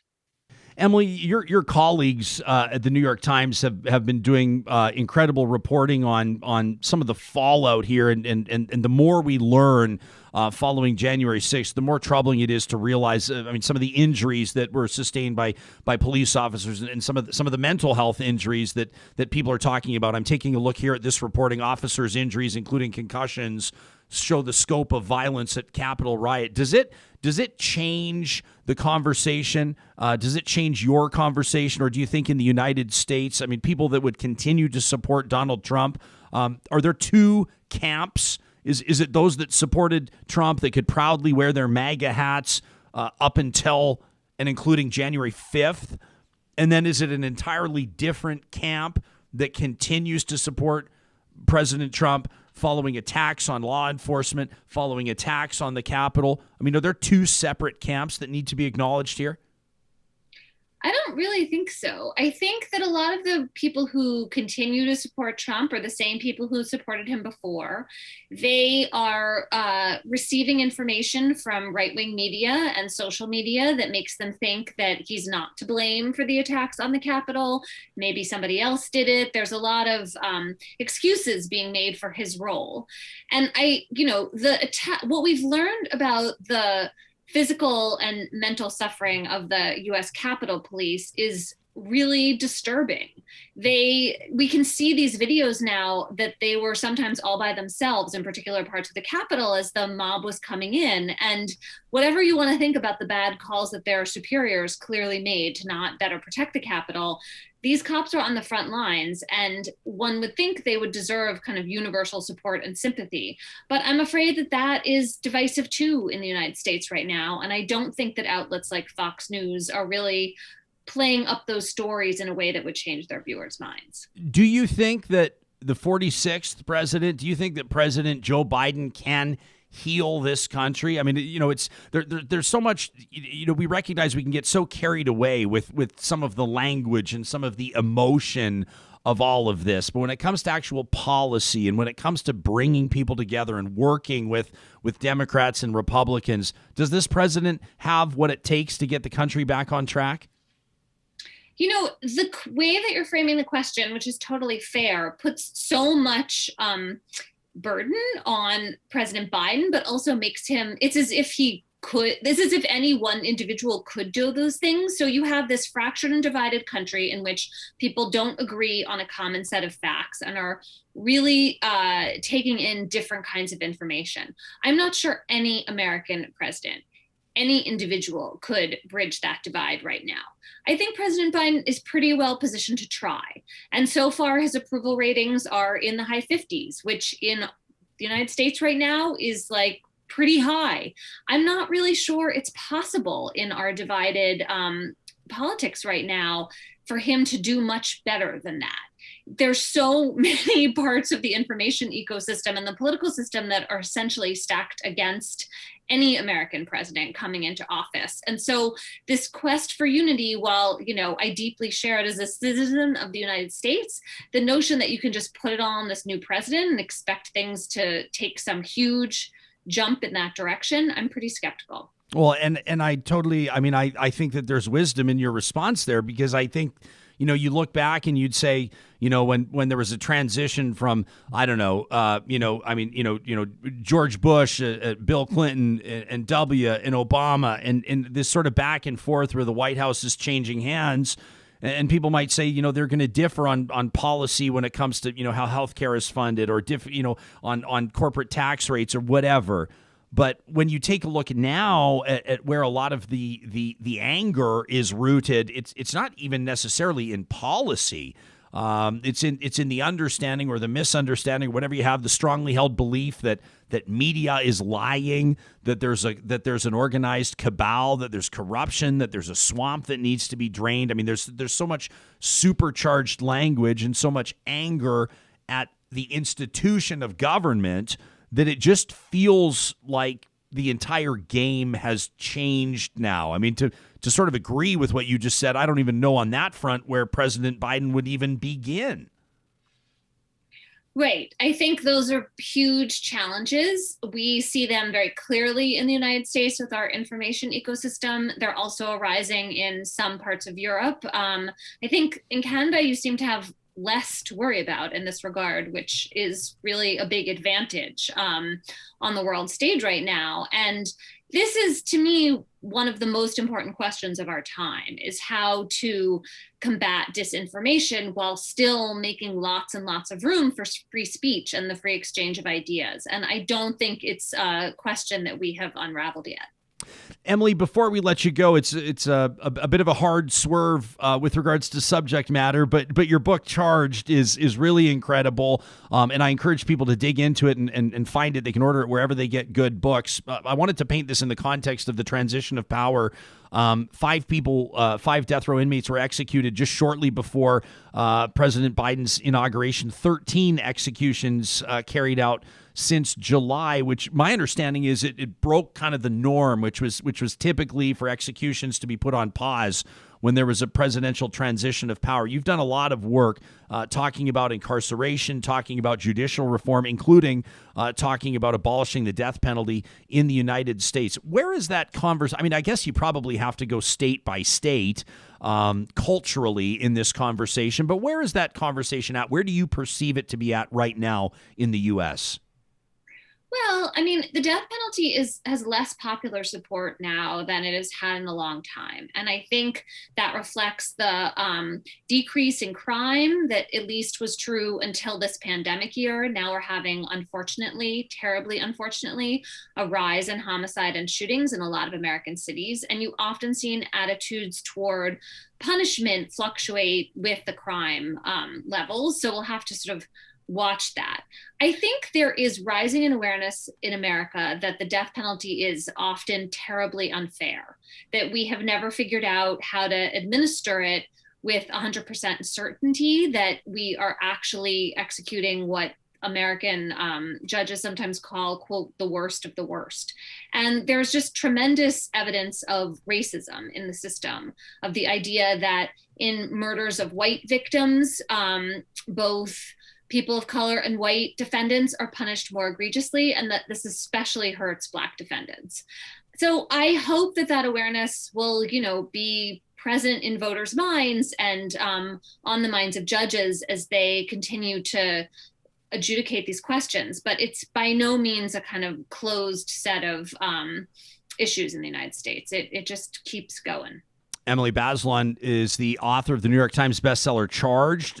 She's a writer with the New York Times Magazine and, of course, co-host of the wildly popular Slate Political Gabfest, of which I'm a huge fan. Emily, it's an honor to have you here on the show. Thank you for making time for us. Keep up the great work. Thank you so much. My pleasure. I encourage you to follow Emily on Twitter and make sure you subscribe to Political Gabfest. They do a fantastic job over there, one of the very popular Slate political podcasts. We're going to be getting to your comments in just a moment on what you've been hearing through the show today. I recognize we've been moving at somewhat of a torrid clip today. Tech producer Samuel Brooks has been just hammering away behind the scenes. How are you holding up, pal, on this Tuesday? I'm coming up for air now. This is all right. A bit of a rude awakening after a long weekend. It's like it's part of my. Oh man, my hair's not nice today. It's part of my job. I mean, I'm used to it, and I knew that we were going to have a big show today, so I was excited for it. It's just it's one of those days where we don't get a beat in between interviews to like kind of digest it a little bit. It's going to be one of those shows where I think we're going to go off air and be like, oh man, we talked about that today and that today and that, like we still have an interview left to go. So I mean, we still do. We have a reason for optimism. Reason for optimism coming up out of Calgary. We're going to talk to the CEO of mCloud Technology in just a moment. Wanted to remind you how grateful we are to have the support of partners like Eden Landscaping that have joined us on our journey. The temperature is going to start to rise and rise and rise. And pretty soon when you're out for a walk, you're going to see tulips and daffodils start to pop up, and you're going to go, maybe this is the year we should maximize our outdoor space. Maybe this is the year that we should do something to transform that front or backyard that it looks decent, but it doesn't look great. Eden Landscaping for more than 20 years has been helping you realize your dreams, and their clients include folks that are putting together planters and flower boxes, maybe hanging baskets, all the way through to the big gazebos and outdoor kitchens and beautiful retaining walls and campfire circles. And, well, hey, your imagination can run wild along with theirs. They're ready to meet with you. They can talk over Zoom. They can check out your property over Google Earth. And before you know it, they'll be getting going. You can check out their work at landscapeedmonton.ca. You can find the link, of course, by following the sponsors tab at ryanjesperson.com. That's also where you will find the team at Grand Dog Essentials, quality raw food. As I've said, there's no better endorsement than me just telling you this is what we feed our dogs. This is what we feed our family members, Moses and Monroe. We first were very impressed with Grand Dog Essentials when we had a nutritional consultation with them. One of our dogs, Moses, his guts were off a little bit. We had heard that raw food might be the solution. So the family-owned team at Grand Dog Essentials worked with us. Now, every couple of weeks, they drop off the next box of quality raw food at our front door. They'll do it for you if you're in Calgary, Edmonton, or the Red Deer area. And make sure you use the promo code REALTALK to save 10% off your first-time order with Grand Dog Essentials. Sam, we blew through it at 9 o'clock because we had so much going on and we had guests in the bullpen. But why don't we take a quick look at what's making news today?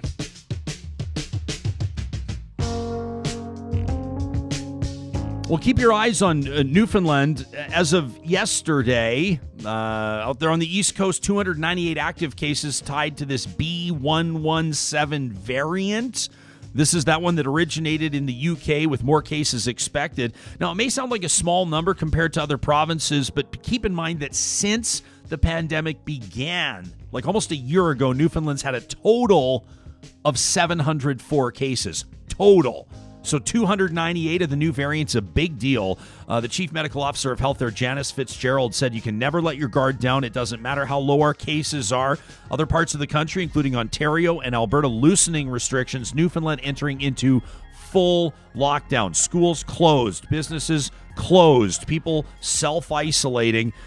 In-person voting for their provincial election on Saturday was canceled 12 hours before polls were to open. We did want to draw your attention, if you haven't seen it already, to a demonstration at Calgary's Chinook Centre Mall over the weekend. This is what people are talking about. In particular, the Calgary police being criticized after an officer is shown to essentially, well, I mean, the video speaks for itself. So here you go. This is Brad Kerrigan interacting with the police officer who leans in, gives him the bro handshake, gives him a bit of a hug.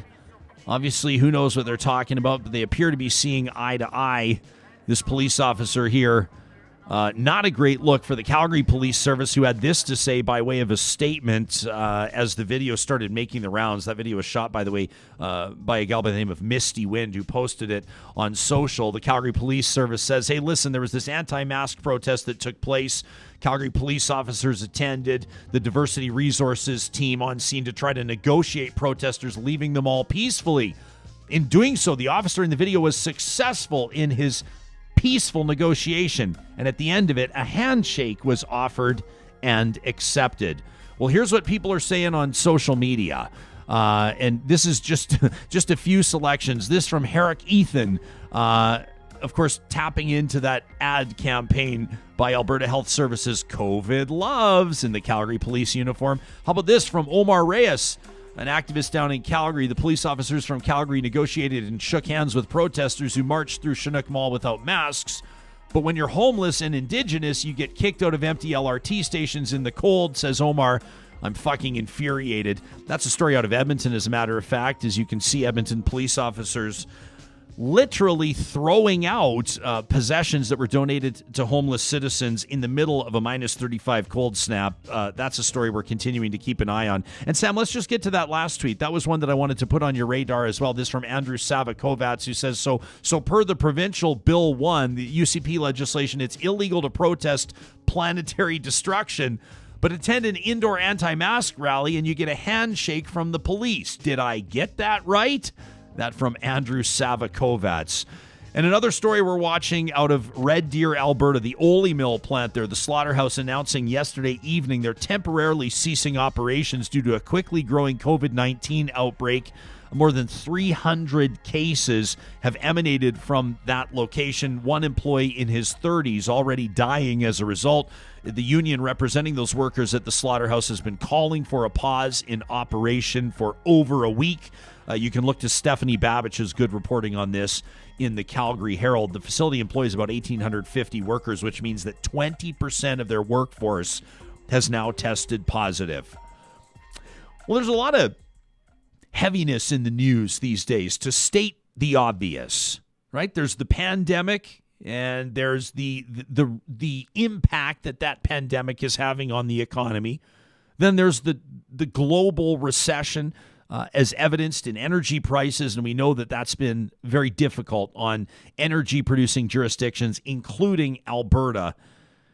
So when there's a good news story, sometimes it can fly under the radar because people don't tend to pay a lot of attention to good news for whatever reason. But this headline jumped off the page for us when we saw that a tech company plans to double its staff as it moves its headquarters to Calgary, Alberta. Russ McMeekin is the CEO of mCloud Technologies, kind enough to join us on the show this morning. Welcome to Real Talk, Russ. Thanks, Ryan. Do you concur? This news cycle's been a little bit heavy. This is a story that I think has given people some reason for optimism. They're happy to see some lights turn on the office towers downtown.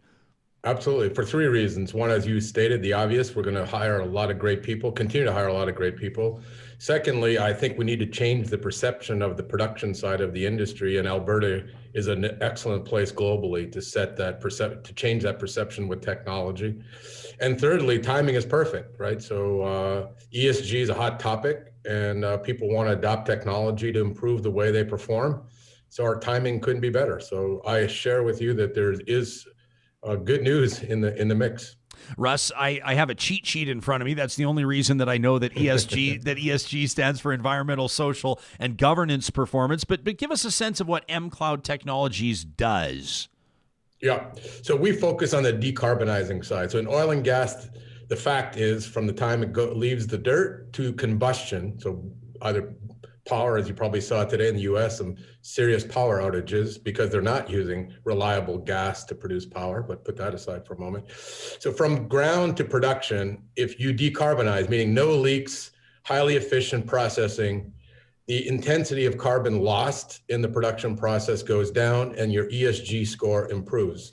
And why that matters, the capital markets like to invest in companies that are GSG or green friendly. And so there is a way to make the industry very efficient relative to its peers, relative to its historical performance.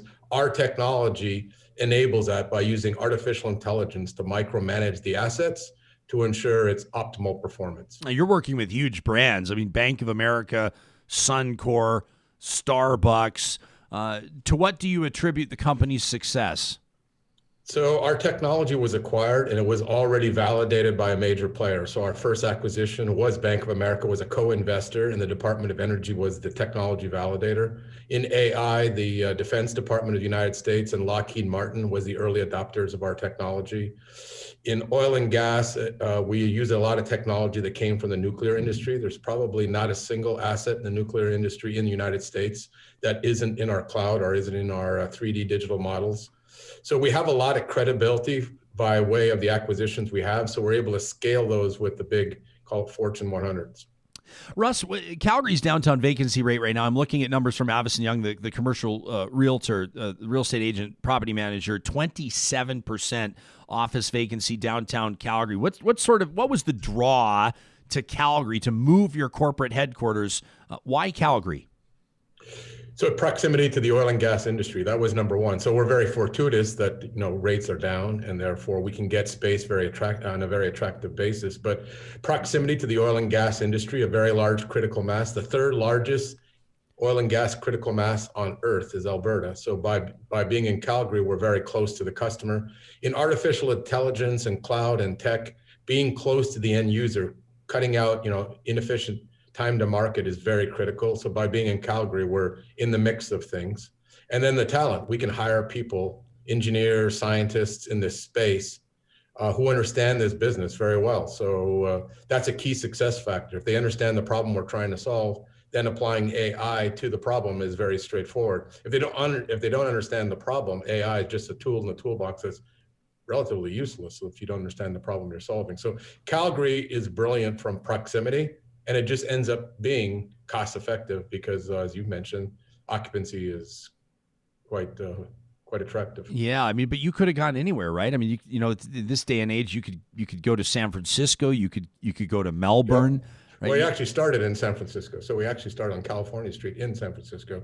So we've been there, done that. That's a whole other Real Talk story on its own we can have. But no, we could have. We have a great operation in Perth. We have quite a nucleus in Atlanta, Singapore. But the critical mass proximity we have in Alberta, and I'll tell you, I've never seen such collaborative work with people that Invest Alberta. I've had a discussion with Premier Kinney myself. He's assigned the A team to our initiative for many reasons, right? If you can make Alberta perceived to be an ESG leader technologically and adopting it within its production, one, it will attract a lot of capital. B, we're going to create a lot of growth worldwide and create a lot of jobs. So it's a win-win-win. I don't think that kind of dynamic would exist in any other geography we looked at. It's quite a unique situation at a perfect time. Yeah, well, and you're, I mean, you know, from the premier's office and all the way down, you're gonna have power players eager to cooperate. Maybe at a time when, if looking back 10 or 15 years, when commercial space downtown may have been a bit more competitive, when the job market may have looked quite a bit drastically different, there may have been a different attitude or approach. In other words, it may have been a little bit more difficult to get a meeting with Alberta's premier, as an example, whereas now they're going to be quite eager because I think that your company can stand as an example to other companies of what's possible and what the draw to Alberta can be. Well, staying true to your term of your show, Real Talk. 15 years ago, using a Texas term, it was all about drill, baby, drill, right? So no one cared about being efficient. Nobody cared about perception. So you're absolutely right. Our topic would have been totally off topic.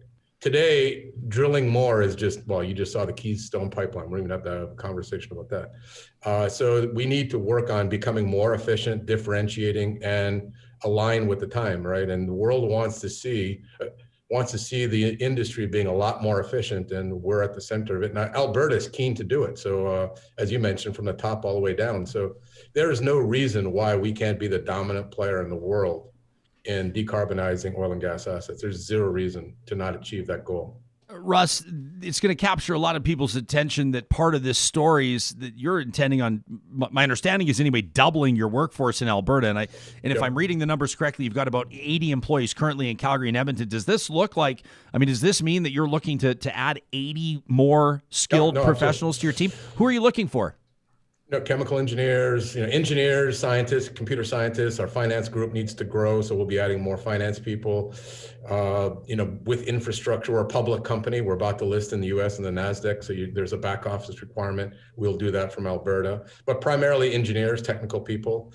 And again, we're a cloud company, right? So when we win a contract, and I was just on a review with our European president this morning, we're about to sign some big contracts in Europe and the Middle East. A lot of that configuration effort will be actually done in your town in Edmonton. Actually, our vice president of operations based in Edmonton, and to configure these AI models around the world, he's the leader of it. So it will happen by definition in our own backyard in Alberta. You're personally making a move, right? From the States? 100%. Are you in the States right now? I'm currently in Phoenix, Arizona, actually Scottsdale, Arizona, but 100%. I'll be downtown Calgary, and I'll be there as quick as COVID clears and I can get there. Yeah, I was going to say, wait for the cold snap to pass, wait for COVID to clear, and then you can get up here. What are you expecting atmosphere-wise? I'm not talking about the weather, but what are you expecting atmosphere-wise in Calgary? You've got a city that is accustomed to innovation, to making things happen. There's a certain spirit that I know Albertans celebrate. Absolutely. I'm from Ontario, so I envy the Alberta spirit. Yeah. So what are you expecting to encounter in Calgary? Oh, exactly what you described, right? We want to be part of that mix, right? So I tend to be, hopefully you have detected, I'm a customer-facing, front office-facing person. So I hope to be in that mix, to say the least. Good stuff. Well, Russ McMeekin, we appreciate you making time for us. I know it's a busy time. Your staff have been great to deal with in coordinating this interview, and thank you for joining us on Real Talk. And you have a brilliant show. I really like your show. So. Well, thanks, Russ. I appreciate that. And we'll look forward to talking again. That's Russ McMeekin joining us from Scottsdale, Arizona. He's the CEO of mCloud Technologies Corporation. They use AI. They use artificial intelligence to measure and mitigate energy waste. What a cool story. If for no other reason that they're moving their HQ to Calgary and looking to hire approximately 80 skilled professionals. Just probably a couple of businesses that are very, very similar. mCloud Technologies and Real Talk, both in the midst of industry-wide layoffs, both announcing that they're hiring, Sam. It's a very exciting time for both businesses. It was taking me a moment to see where the parallel is between that, because last time I checked, we're not making AI technology around here. We're not making... I'd like to, I think, but I don't want to run the show with AI. I think... Yeah, that would be, well, it'd be bad for both of us. It would. Yeah. But I don't know if that would be a very good show. Yeah. This is maybe a good time for me to reiterate, if you're just tuning in this morning or if you didn't hear out of the gates, Relay Communications, that's us. That's the parent company of Real Talk, is hiring. We've just posted this morning at ryanjesperson.com/team. We're looking for a chase producer. You can read all about what the job entails. We can kind of get into who might be a good fit here. You can find all of the details about us, who we're looking for, and what the job looks like. Again, just check out ryanjesperson.com/team and make sure you share that listing with anybody that you think might be a good fit. Also on our website, you'll find our Get Real question of the week in partnership with Y Station. Every week, we ask you, our audience members, to weigh in on an important topic. This week, we're talking about lockdowns and restrictions. Conversations last week with Lieutenant Colonel retired Redman, with MLA Drew Barnes. Conversations today with Doctors Mithani, Saxinger, and Markland have us wondering, lockdowns and restrictions are becoming a public debate. With developments of new COVID variants, some headlines on the political front. We want to know what activities you'd be comfortable with at this point and which activities you're going to avoid. And of course, through the week, we'll be reminding you, it takes just a couple of minutes to go onto ryanjesperson.com, click on Question of the Week right at the top of the page. And of course, it gives us some data to sift through. Now, we wanted to announce as well, last night, for the very first time, if you support us on Patreon, you know this. And again, for more details, just check out our website, ryanjesperson.com, right at the top of the page. Many of you are incredible supporters on a monthly basis via our Patreon. Well, the team at Y Station, which coordinates our question of the week, provide us with a top-line report. It's pages and pages of curated data, boiled down to an easy-to-understand format. And there is our Patreon subscriber top-line report. Now, we're giving you a little sneak peek of this. This is what it looks like. But if you subscribe to us on Patreon, you're going to want to check your email, because yesterday, for the first time, and we're going to do it every week now, we're going to be providing you with exclusive access to that Y Station Real Talk top-line report. You're going to be able to see what hundreds of people have said, what they're telling us, how they feel about issues that matter. You'll get statistical data like you can't find anywhere else. And all of it very easy to read through and relatively easy to understand. It's insight like you won't get anywhere else, and it's just one way that we're saying thank you to our Patreon supporters. Really, really appreciate that. Why don't we take a quick look at what some of the answers looked like to last week's question of the week? You'll remember on the heels of the GameStop controversy, on the heels of this Wall Street gaming reality. We talked to Andre Domis about this. I mean, this was an absolutely wild story, seeing GameStop stock go from basically way down here to way up there. A lot of people making a ton of money at the expense of hedge funds, and not everybody feels sorry for the hedge funds, but there have been some really interesting implications. We asked you where you're at with all of this, and we got some really interesting results. We're going to dig into them in more meaningful fashion, a deeper dive a little later on this week. But let's take a look at some of the trends that Y Station was able to pick up from what you told us. Get this. Now, while 61%, and more than 800 of you answered these questions, by the way, a great sample size, while 61% of listeners are invested in the stock market, 51% believe the market is rigged. In other words, some of you that are involved in the stock market believe that it's rigged.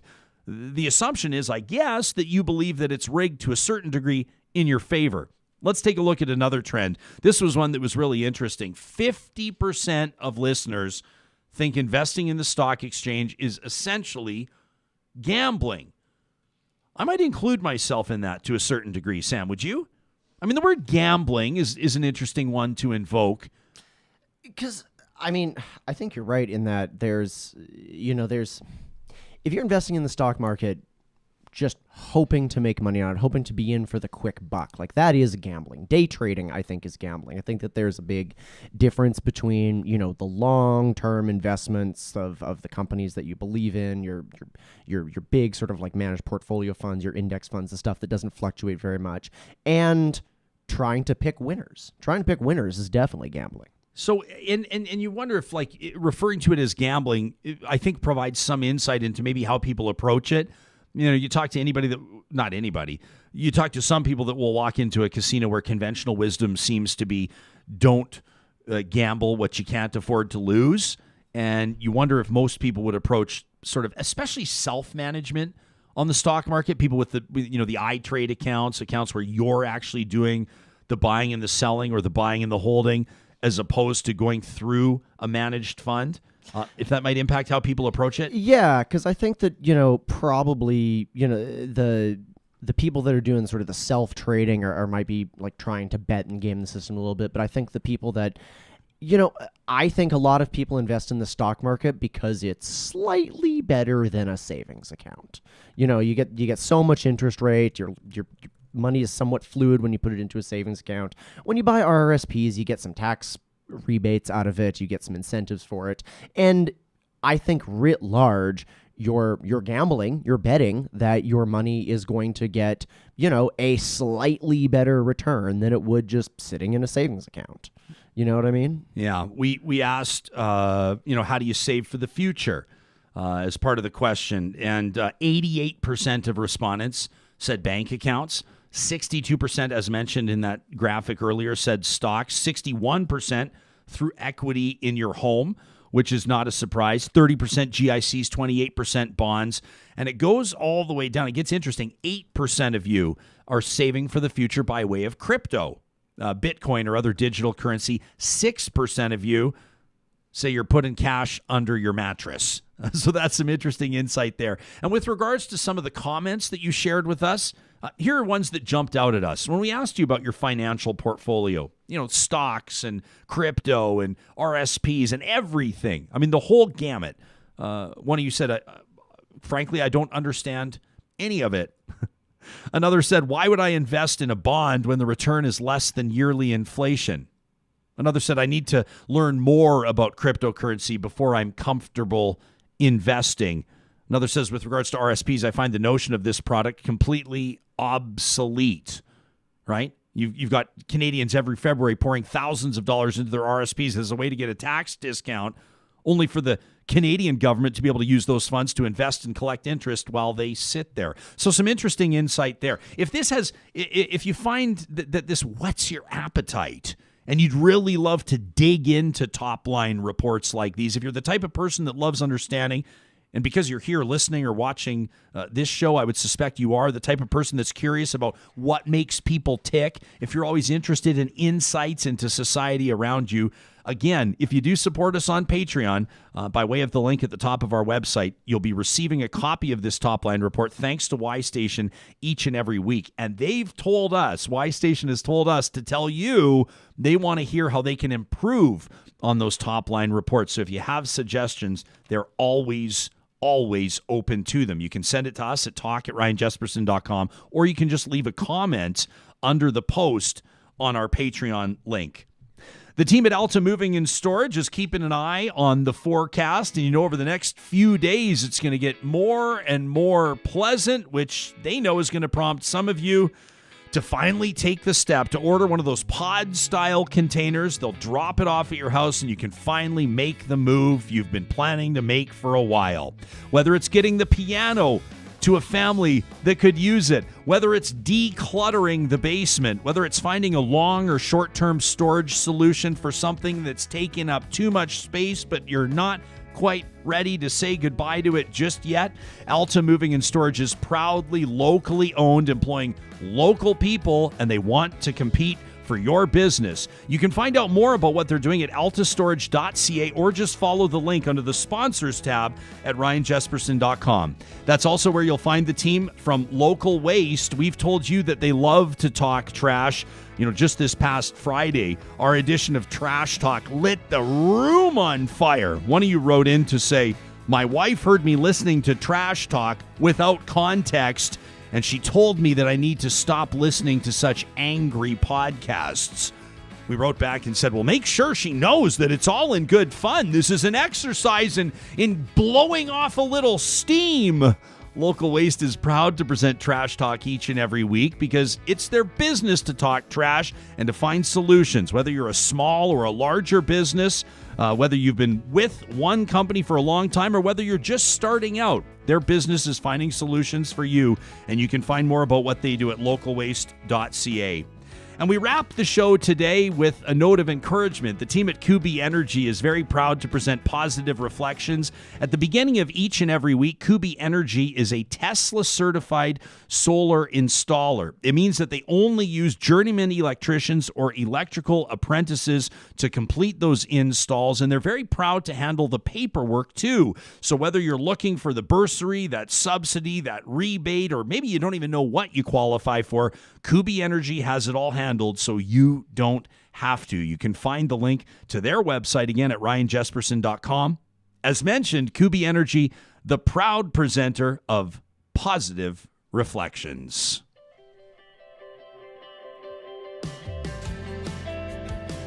Yeah, through the week, we keep a keen eye on the emails with positive reflections in the subject line. We know it's going to be something that makes us smile.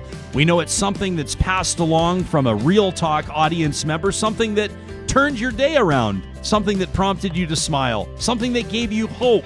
We want to hear your stories at talk@ryanjesperson.com. Like this one. We appreciate this from, and this is her name, not the one we've given her, Crazy Chick number 2.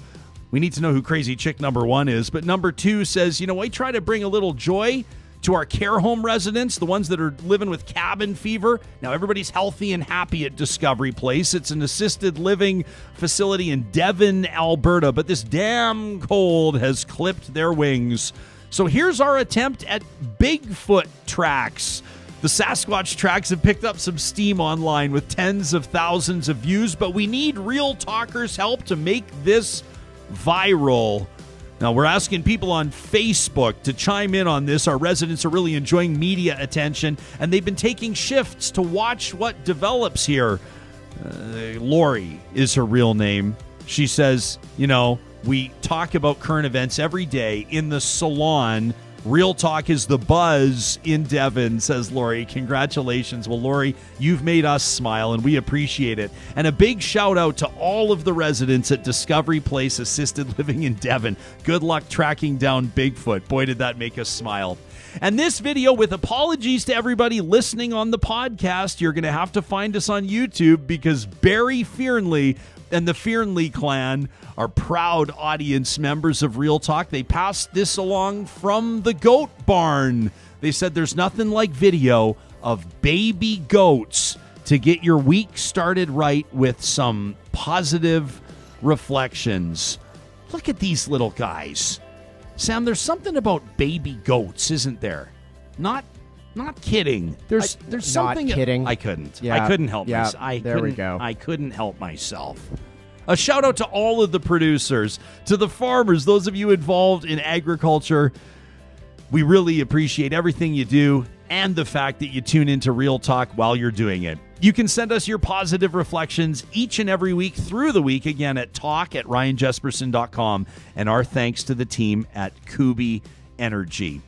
The rest of this week is going to be a busy one here on Real Talk. It's a short week, and we're back at it tomorrow morning at 8:30 Mountain Time, including an interview with author Irshad Manji. And circle your calendars for Friday at 9 o'clock as Semhar Tekest We're going to be joined by Eric Domon and Andrew Parker as we celebrate Black History Month. All of that and more coming up on Real Talk. Make it a great Tuesday, and we'll talk to you again tomorrow morning.